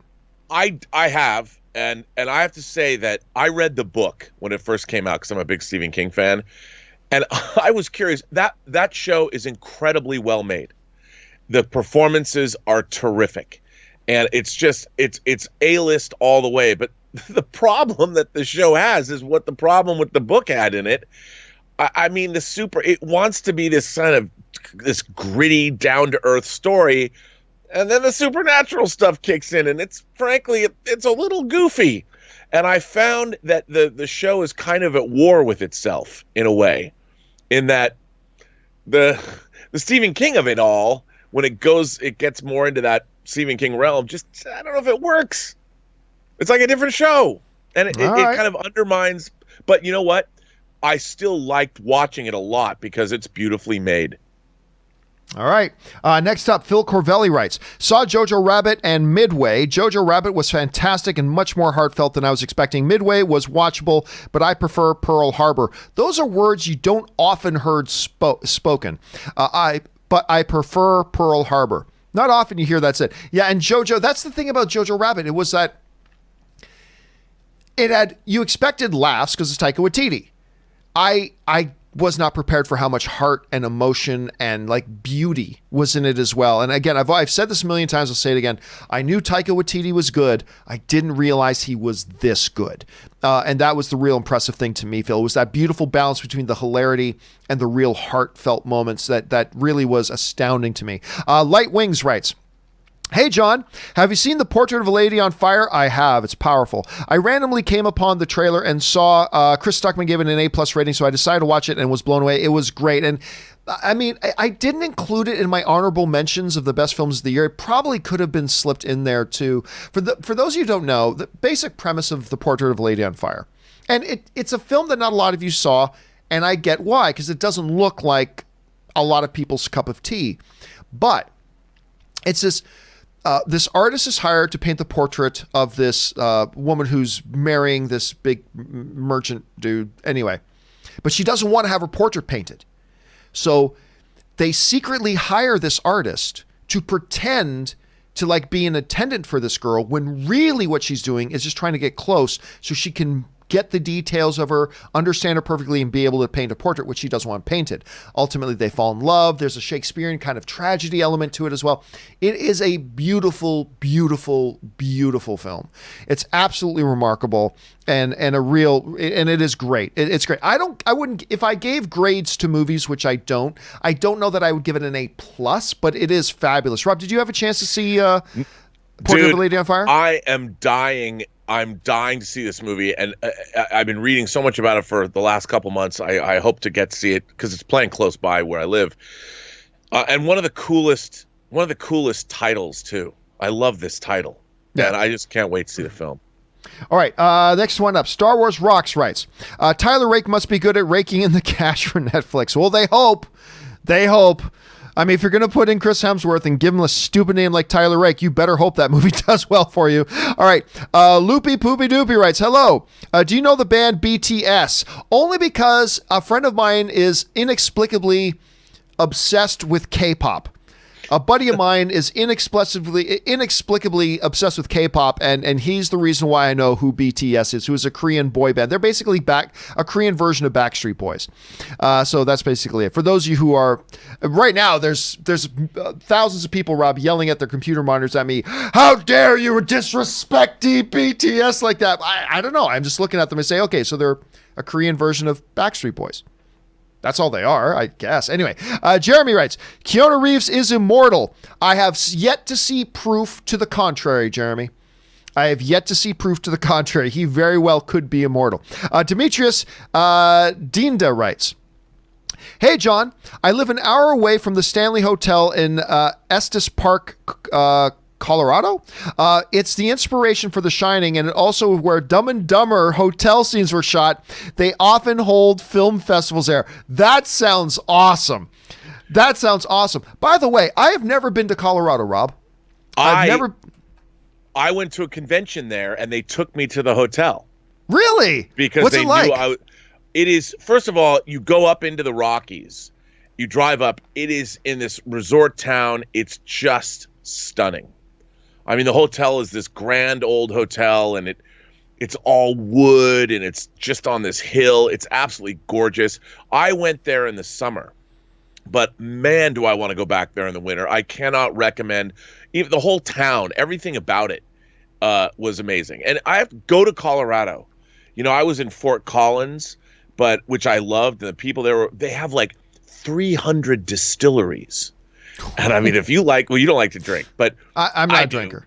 I do. And it's beautiful. The people are great. I loved it. That was the only time I was ever in Colorado, and everybody that hosted me at the convention, man, I went with Richard Hatch and Gigi Edgley, and we just had the best time. I loved it up there. And going up in the Rock, that hotel, it's stunning. I've always wanted to go to Colorado. It just looks gorgeous, and I got to make sure I got to try to check that out. All right, John McKinney writes, who is your favorite horror movie icon? Mine is Pinhead from Hellraiser. That's a good one. Will tear your soul apart is such a badass quote. I think I'll have to go Freddy, just because you mix in the humor with, the dark humor with it all too. I mean, there's a lot of good options there, but I'm going to go Freddy. What about you, Rob? I love the creature from the Black Lagoon, like my friend David Scow does. I mean, when I was a kid, I just thought the creature from the Black Lagoon was the coolest monster ever. And now I know the creature's a little goofy, but I love the creature from the Black Lagoon. That's a good one. All right, let's see here. Jeremy also writes, watched Incredibles again. As a kid, I never realized how dark it was. Don't trust anyone, especially your heroes. Never realized how valid that movie is. Rob, that brings up something about the Incredibles I've always said. Like, I would always use the Incredibles as an example. People say, well, Pixar makes kids movies. I'm like, no, they do not. Pixar does not make kid movies. They make kid-friendly movies. Right. But they don't, and I often will bring up The Incredibles. The Incredibles is very much targeted at middle-aged parents. That's really who The Incredibles is targeted at. Look at what the movie's about. The movie is about a father who is like reminiscing about his glory days when he was riding high and he had all of his potential, the better days. It's about a married couple kind of struggling a little bit. How do they provide for their family, making ends meet? So, like, these are things that kids have no idea about. These are things that only adults with real world problems can actually understand and relate to. And that's why I always point to the fact that Pixar does not make kid films. They make kid-friendly films, but they make movies that are for everybody. And that's one of the things that I've always been, and that example they just brought up about, there are real dark moments in that show as well. Absolutely. Finding dead fallen friends. And I mean, it really is. I don't know, Rob, how would you respond to what Jeremy's saying? Well, I think that's absolutely true, that the movies that Walt Disney especially started out making, and I know Pixar, I still think of Pixar as part of the legacy of Disney, but you think about movies like Bambi. These are films where you're dealing with the loss of a parent, and these films were made for everyone. They were family friendly, but they weren't directed at children necessarily. They were movies that everybody would watch. And you go back and you look at what Disney made. 20,000 Leagues Under the Sea is one of my favorite fantasy films of all time. There's not a kid in that movie, and that was a Disney film. And I think Pixar carried on that tradition. And The Incredibles, look at the villain, Syndrome.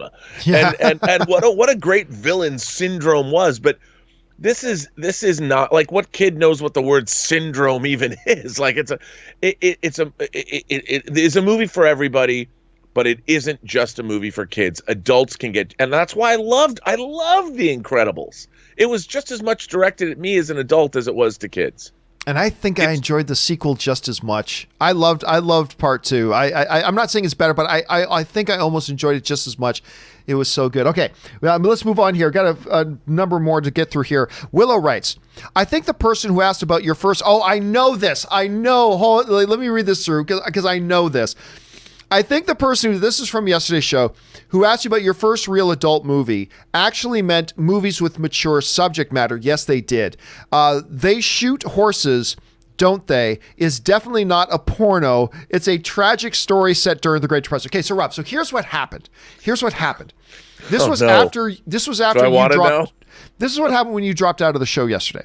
Oh, no. So somebody wrote in and asked me if I remember my first adult film. And they asked about They Shoot Horses, Don't They? Now, when they said They Shoot Horses, Don't They? I have no explanation for this why. But my head instantly went to the Francis Ford Coppola film, The Bellboy and the Playgirls, which is, and if you're thinking, wait a minute, Francis Ford Coppola did a movie called Yeah, and it's basically a softcore porn. Mm-hmm. It's basically a softcore porn. And there's nothing in the titles that are even remotely similar. But when they said They Shoot Horses, Don't They? My head was thinking, oh yeah, the Francis Ford Coppola film, that's basically a softcore porn. And I went off Well, come boy. on. We all remember our first adult film that we watched, but what they were asking was like the first like grown-up movie that you watched. And I have no idea why, but my head instantly went to Bellboy and the Playgirls, and I have no explanation under heaven why my head went there. But anyway, Rob, let me ask you, since you weren't here for that yesterday, what are your thoughts on They Shoot Horses, Don't They? What's the first adult, like, grown-up film you remember watching? I saw They Shoot Horses, Don't They a long time ago. I mean, I barely remember it. I've seen it one time when I was much younger. So I can't really wax rhapsodic about it. I liked it. I remember liking the film. But my first adult movie that I saw, I have to say that it would have to be War of the Worlds. The 1963 War of the Worlds, because I have to tell you, there's something in that movie. I was like 5 when I watched it. My own mythology tells me that I was 5. The thing that happens in War of the Worlds, there's a moment where a priest, and I was raised Jewish, but my best friend Jeff Swafford was Catholic. So I'd gone to church with him, and I knew what that was all about. But in that movie, the Martians, when they come out of the gully and they start to move, this priest walks up holding a Bible and speaking, Lord, though I walk through the valley of the shadow of death, I will fear no evil. The Martians flat out fry him with a heat ray. And I, as a kid, the thing that struck me the most is I couldn't believe, because I understood that a priest was a holy man and has the power of God. And watching the Martians kill a priest, I'm like, all bets are off. And I think some of my innocence died that day, John. And that's when I knew, even though I was watching War of the Worlds, as a 5-year-old, I'm like, I couldn't believe what I was watching. And that was what struck me.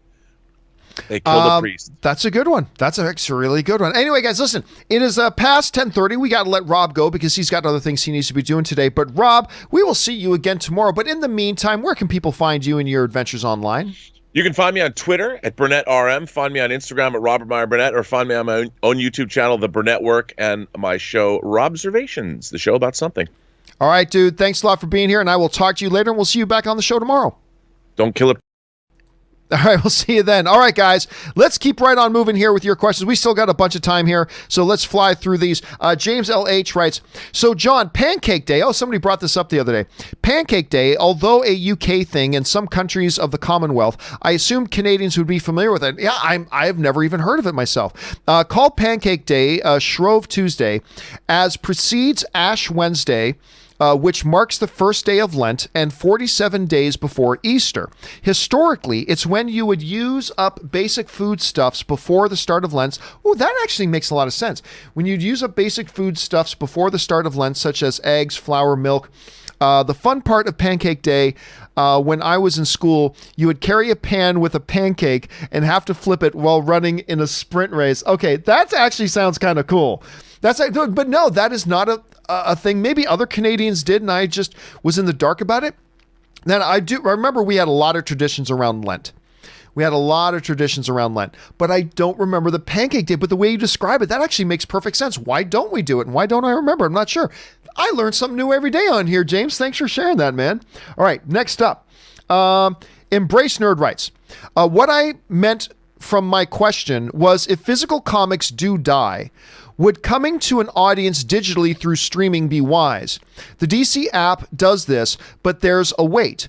Could the budget of one show fund a comic line? I pay more for comics than I do for Disney Plus. I just know when I pay that I pay way more a month on comics than I do on streaming services, yet comics are cheaper to produce. I feel $5 comics is killing the industry, and maybe going streaming would be a better option. I felt it would be cheaper than funding one show. Well, here's the thing, though. I think what I've believed for a while is that comics, the future of comics, if they're going to have a future, is digital. But I don't think it's by attaching them to streaming services. I think it's by just simple things like Comixology, like the DC app, like the Marvel app and things like that. That's what I believe. Because, I can be laying in bed, like this happened a few weeks ago, laying in bed, reading random stuff before I do before going to bed, and somebody mentions a certain comic book, and I say, oh, that sounds interesting. And the ability to instantly jump online with your comic app of choice and be able to pull up a comic right away and not have to wait for it, That's the way to go. You are absolutely right, Embrace Nerd, about $5 comics killing the industry. Because a while ago, like back when me and Christian Harloff were like reading all the Star Wars comics, because we were reviewing them too, and he may or may not, I don't know if Christian is still reading them or not, but I remember I tapped out because it's like, I'm spending like $6 for, and it took me 11 minutes to read a comic. Or less. It might have even taken 7 minutes. I can't remember because they're not long. They're very short. Remember, I'm getting through an entire comic in 7-8 minutes, something like that. It's like, I'm paying like $6 for 10 minutes. That means if I was paying that rate for watching a movie at, let's say, I don't know, 100 minutes for a movie, right? That would be meaning I'd be paying $60, $70, $80 for a movie. For, you know, if you want to break it down in dollar per minute being entertained. And I just didn't know if that was a value to me anymore. So I think you're right. They've got to find a way.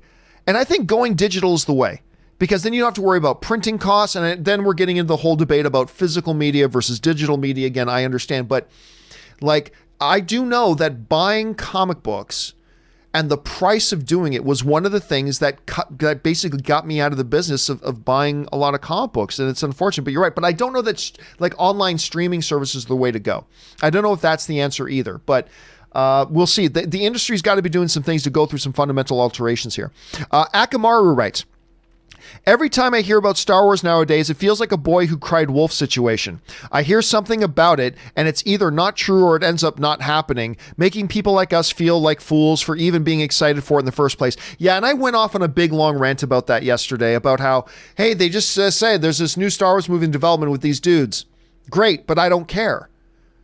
Because under the current leadership, while they have made some movies I've really, really liked, let's not lose sight of the fact that Lucasfilm in this new era have made some Star Wars films I have really loved.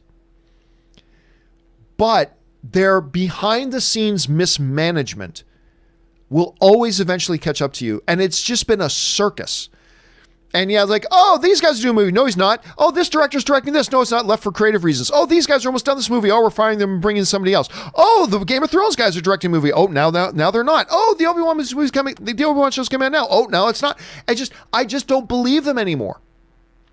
I just don't believe them. So I see where you're coming from, man. 50 Shades of Geek writes, I have nothing but best wishes to James Gunn. My dog, Cindy, is 16 right now, and any day could be my last day with her. I only hope I can be as strong as James was. Of course, talking about that, really, I was very moved yesterday. We talked about on the show about James Gunn. He stopped production on his Suicide Squad movie to go and be with his dog as his dog was put down. And his dog had been with him 17 years. And I thought it was a really powerful story. And as a fellow dog owner, 50 Shades, I felt it as well. Akamaru writes, one of two. The Blind Side has a special place in my heart. Wonderful film. Has a special place in my heart because at the time my dad had just passed away in the hospital, and as a way to get my mind off of the event of my my foster dad took me to see it. It was the first movie I'd ever seen in a theater. It was an amazing experience that made me emotional and made me an NFL fan today, something I wasn't before. It's one of my most cherished memories I ever had with my now adopted dad. Kind of ironic given the movie's premise. Thanks for listening. Dude, that is such a great example. We've been talking a lot lately about the emotional power that movies have about key anchor moments in our life. And we've had people writing in about, you know, their memory with their uncle that they lost because of a movie they had seen together. I'd been sharing the story about, you know, seeing the Tim Burton Batman with my buddy who had passed away a couple of years ago. And stories like this. It is amazing how these movies, and a movie like The Blind Side is a wonderful example of that. And I remember I didn't even realize the first time I saw Blindside, and I don't know how I missed this, the first time I saw Blindside, I didn't even realize before the end of the movie that it was actually based on a true story. And then being able to say, and I believe he played on the Ravens? Is that who he's playing on, the Ravens? Anyway, so then that got me even more invested in the dude. And I'm not surprised that seeing a movie about that got you invested in it, and now you followed him into his actual career and you become a fan of the game.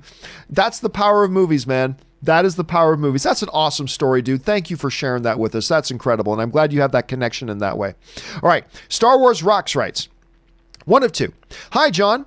I was just wondering if you knew that there is a Miraculous Tales of Ladybug and Chat Noir animated musical that's coming out next year. I did not. And apparently it takes place after the cartoon show that's still airing. So I was just turned on to this recently about this anime show about these superpowered characters. And I have never watched it. I had never even heard of it before somebody brought it up on the show before. And I went and checked out some of the previews. It's like, this actually looks kind of good.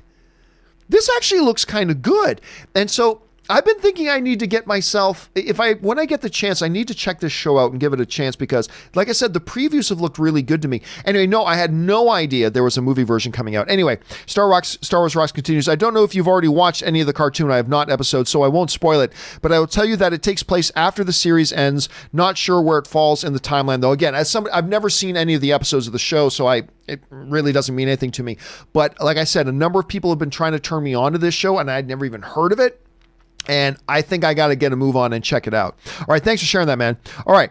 Let's see. Jamie Wolf writes, can you please tell me where Rob got that badass leather jacket? Isn't that a great jacket? I always feel jealous whenever I see him wearing that jacket. It reminds me of Dean's from the first few seasons of Supernatural. It does kind of have a supernatural feel to it, doesn't? I don't know, man.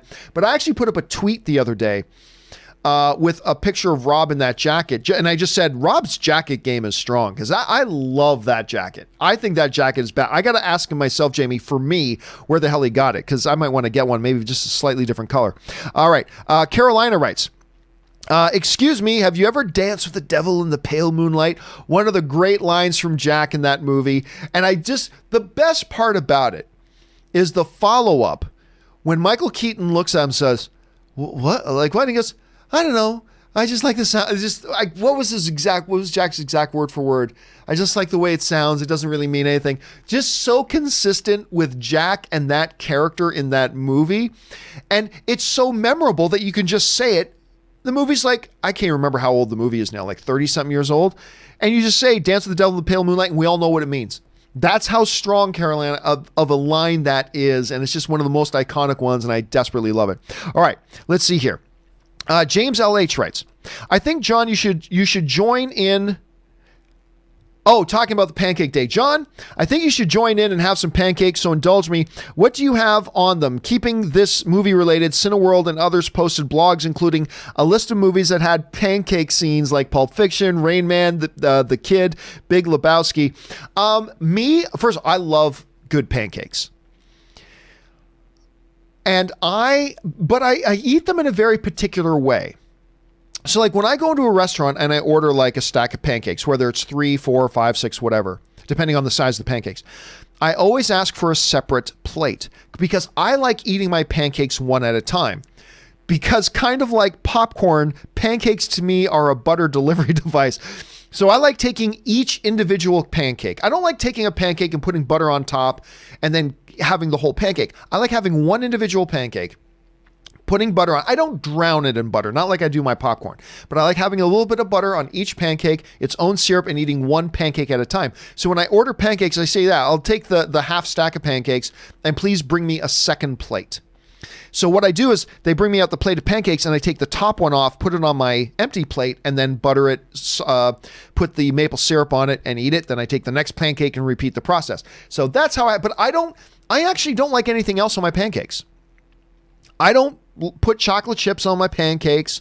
I definitely don't put blueberries on my pancakes. I don't put bananas on my pancakes. I just like my pancake, a little bit of butter, a little bit of maple syrup. Perfection. All right. Jack Dries writes, one of my local cinemas near Boston, the Somerville Theater, has been doing screenings of Cats. Why? Of Cats with audience participation. Okay, that sounds kind of funny.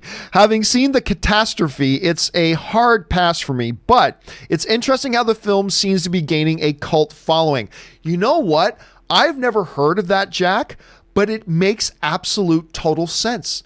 That makes absolute total sense. An audience, it's kind of got a Room, right?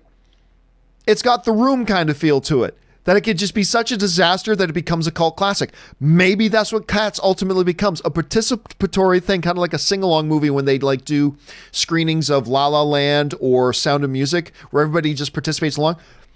That actually sounds like a pretty good idea. Anyway, Sam O'Neill writes, "Hey, John, the show Chuck starring Zach Levi and Michael Rooker."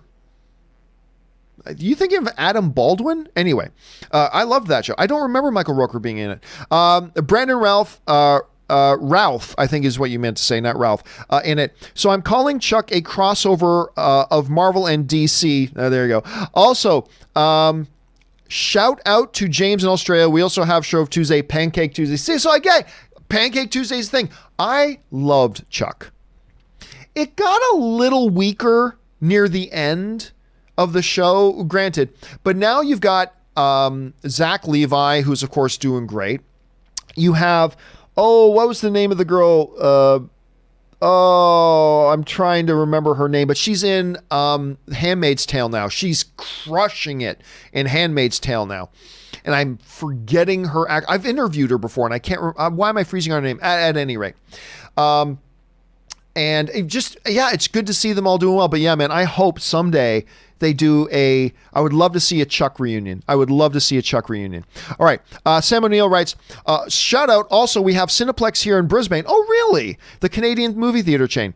With Canal Cineplex getting bought out, does that mean the Australian Cineplex is part of that deal? Because we need a type of movie pass here desperately. Well, look, I don't know if the Cineplex in Australia is the same company, just because they have the same name. I don't know if that means it is the same company. Let's assume for a second that it is, as the Canadian-owned Cineplex, if that's the same chain. If it is the same chain, then yes, if the company gets bought, that includes all of their assets, and that would include the one in Australia as well. So again, I don't know for sure if they are part of the same group or if they just so happen to have the same name but in different countries. But if they are the same company, then theoretically speaking, when you buy that company, you also get all of that company's assets. So theoretically, it should mean it includes that. Let me know if you find out more information about that, because I'd be curious to know how that goes. All right, El Guapo writes, 4 years ago, The Hollywood Reporter said Michael B. Jordan was remaking the Thomas Crown Affair. Insiders say Jordan came up with the idea for another remake and pitched it to MGM execs, with the two parties now teamed up to develop the project. Nothing came of it. Yeah, but El Guapo, this is the thing I keep trying to tell everybody. Like 9 times out of 10, a movie in its very early stages of development, not production, but development, 9 times out of 10, those movies never happen. I remember the first time I visited Lakeshore, the movie studio Lakeshore. I remember the first time I visited Lakeshore's head offices, and I was meeting with a bunch of the leadership there. And they took me into this one room where it was one of their readers' rooms. And I swear to God, it was just floor. I'm not kidding. This is no exaggeration. Floor to ceiling scripts stacked on the floor to ceiling, columns and columns and columns of all these scripts, all of which Lionsgate had the option to make into movies if they wanted. Or not Lionsgate, Lakeshore had to make into movies if they wanted. And you knew only one out of every maybe 20 of them would actually get to the production level. So yeah, Michael B. Jordan was having, and who knows, maybe it'll still happen. Maybe they decide to put it on the burner for a few years. Who knows? But at some point, Michael B. Jordan was talking about doing a Thomas Crown Affair. He pitched it. They liked the idea, went into some form of development where they tried to make something like it happen, and maybe it never came together and they never liked what was happening and got ditched. That's what happens to most of these things. That's what happens to most of them. All right. Film Boss writes, while I found Roma to be overhyped and bland, yeah, I did not like Roma. I'm one of the only guys in the world. Well, I guess I'm not the only guy because you feel the same way. I didn't like Roma. It's beautifully made, but I found it really boring. But anyway, everybody else loved it, and that's the important thing. While I found Roma to be overhyped and bland, that same year, an underseen 2018 Lebanese film, Capernaum, was released. It is the best film I have ever seen directed by a woman. One of the best films I've seen in years. Bleak, powerful, quietly hopeful. If it's the one I'm thinking of, which I believe it is, it's this crazy premise of a movie where this kid with, let's just call them not the greatest parents in the world, if I'm thinking of the right film. ultimately sues his parents, his child sues their parents for the life they gave him. I'm oversimplifying it, but it is a remarkable movie. And you're right, I never hear anybody talk about it, Film Boss, and I'm glad you remembered that one, even if you and I are two of the only people in the world who didn't like Roma all that much. Although, all right, thanks for sharing that, man. Mr. TJ Lynn writes, I'm sorry if it's too early, but just want to say happy birthday to you. Live long and prosper, filthy bro. Thank you so much. Yeah, it's my birthday tomorrow. Tomorrow's my birthday, so thank you for that, Mr. TJ Lynn. I appreciate that very much. All right, Hoser Miaz writes, your thoughts on Star Wars High Republic? Well, we talked about it a little bit earlier in the show. Interesting looking concept. I'm not terribly into the books right now, but a very interesting sounding concept. I really like the way they're bringing it all together. It just makes me butthurt that they didn't take the same sort of approach in trying to make their movies. And if you want to know more about that, go back to the earlier part of the show where we talked about it quite in length. All right. Darth Devo Knievel writes, will they DH Ford in Indiana Jones 5? I doubt it.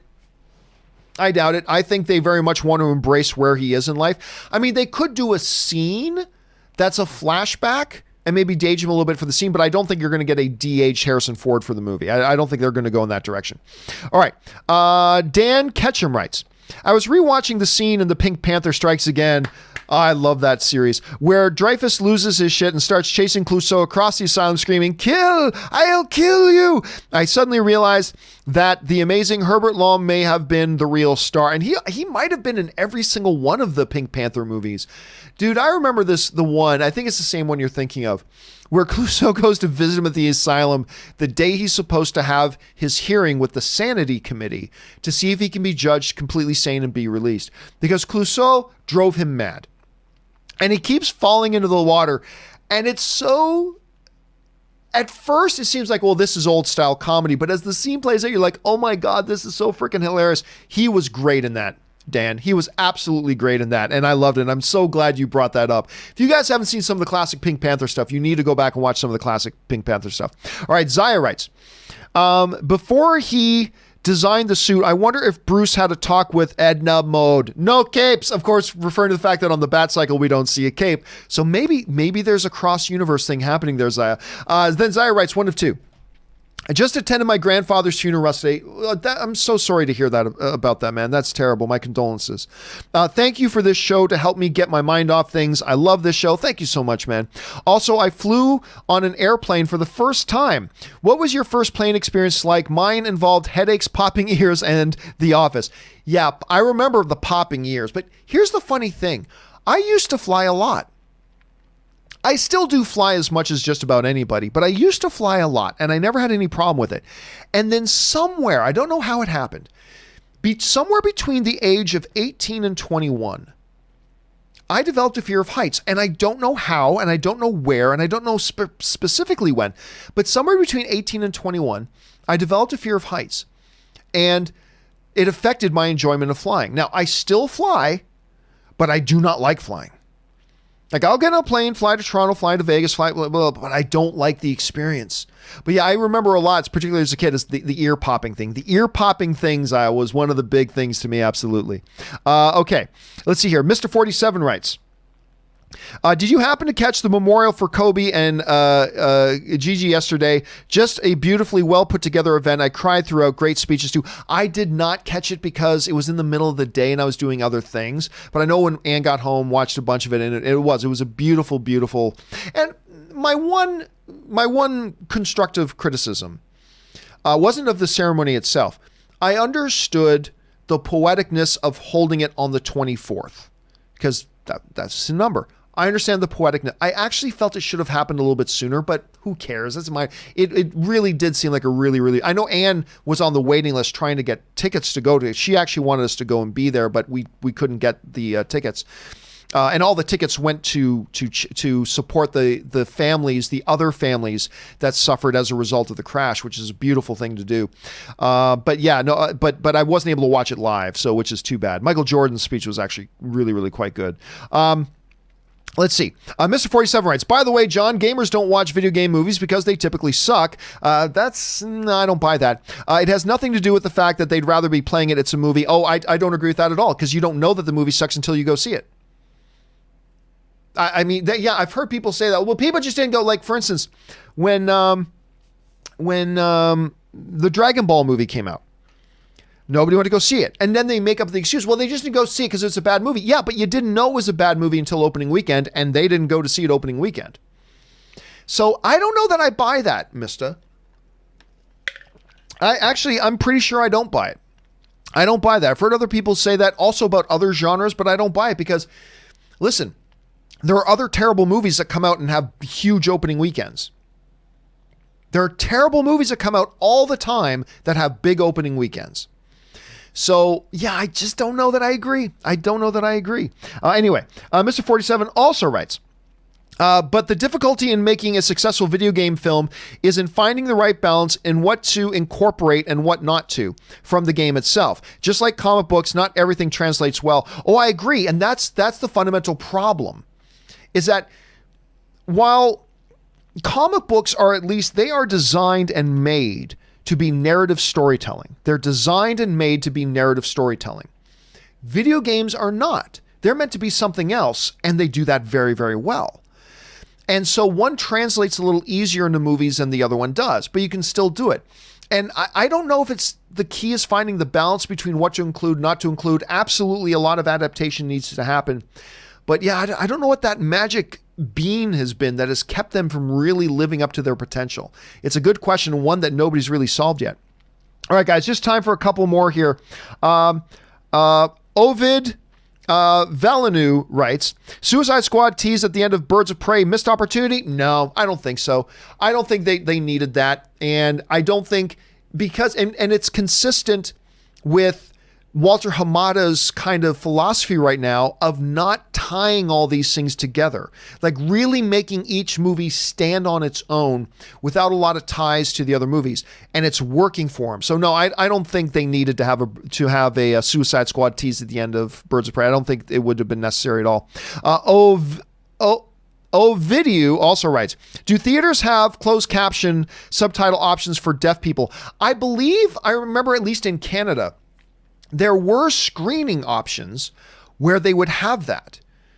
And they would be at specific times of day. I can't think of a theater near me that does it, but I remember when I was in Canada, there were some theaters that would have specific screenings at specific times of the day. Like, hey, a 3 p.m. screening of this movie will be a special for hearing impaired with closed caption, with stuff like that. But I don't know that that's a regular thing. Avi Callie writes, have you seen the movie Hidden Figures? Yes, it was great. I love that movie. And of course, one of the women that it was based on, who was 101 years old, just passed away this week. What an incredible life she lived. But yes, I really, really did enjoy that movie. Russell Amador writes, hey, John, Mandalorian star Giancarlo Esposito, also from, he was only in 2 episodes, but he was also, of course, more known for being in Breaking Bad, was recently at the Vancouver Fan Expo and stated, expect major, epic lightsaber action on this show regarding season 2. Does this inclusion of lightsabers get you more excited? No. Listen, if the show's bad, including lightsabers won't make it good. If the show's good, not having lightsabers won't make it bad. But do I just get excited about the idea of seeing some lightsaber action? Yeah, in general, but it doesn't make the movie good, right? The Star Wars prequels had lots of lightsaber action, didn't make the movies good. So it's all about execution, but it is still pretty cool to hear. I'm not going to deny it's still pretty cool to hear. All right. Last question of the day, guys. Then we need to wrap things up here. Frankie G writes, more Netflix marketing fail. Notice season 2 of Altered Carbon dropping this week. Rewatch season 1. I didn't even know there was a season 2 of Altered Carbon. Watch season 2 trailer. WTF, Anthony Mackie is the main character in season 2. How do you not spread this everywhere? By the way, trailer looks pretty good. To your point, Frankie, I had no idea Anthony Mackie was even, I didn't even know there was a season 2. That just proves your point. That they are so terrible at marketing their own content. And you got something starring Anthony Mackie and you're not making sure the world knows about it? Again, I never cease to be amazed at just how bad Netflix is at marketing their own material, at marketing their own content. I never cease to be amazed by that at all. It's absolutely crazy that you can be that bad at marketing your own damn material. It's absolutely nuts. I don't get it. So, hey, whatever. But, oh my God, they're bad at that. Okay, guys. Listen, for everybody else still waiting to get their question answered, from Cheeseburger Randy, Clay Wood, Suthius, and all the way up, do not worry. Your questions are going to get answered either in a companion video later tonight, or if not in a companion video later tonight, we'll pick up tomorrow on tomorrow's show. We'll start with your question. So it's going to be answered either way in a video. Just keep your eyes open for that when we get around to that. All right, guys, listen, that will do it for me for today's installment of the John Campea Show. Thank you so much for being here. Listen, guys, again, I'm sorry. The movie that I'm currently shooting has been taking up all my time. We haven't been doing the John Campea Show post-show chats lately because we've been shooting a lot, and we have probably our most important shoot today. Today is probably the most important shoot that we've ever done on the film so far. And so I'm going to be wrapping things up here, eating a quick lunch, and then heading out the door to go to our shoot. So again, there is no John Campea Show post-show chat today. However, we do not shoot on the movie tomorrow. So for those of you who are Patreon supporters, there is going to be a John Campea Show post-show chat tomorrow on our Discord server. So keep your eyes open for that, but I got to go off and shoot our movie today. Thanks to all of you guys for being here and making the film fan community a part of your daily stop. Special thanks to Robert Meyer Burnett, of course, for bringing him and all of his gloriousness here. And a very special thank you to all you guys who sent in questions, not just because you gave us great fun things to talk about, but also because you supported the channel while you were doing it. And all of us here, myself, Robert, Chris, Aaron, Ray, Jonathan, all of us here on the John Campea YouTube channel, thank you very, very much for that. All right, guys, that will do it for me for this installment of the John Campea Show. Thank you so much for being here. My name is John Campea, and until tomorrow's show, guys.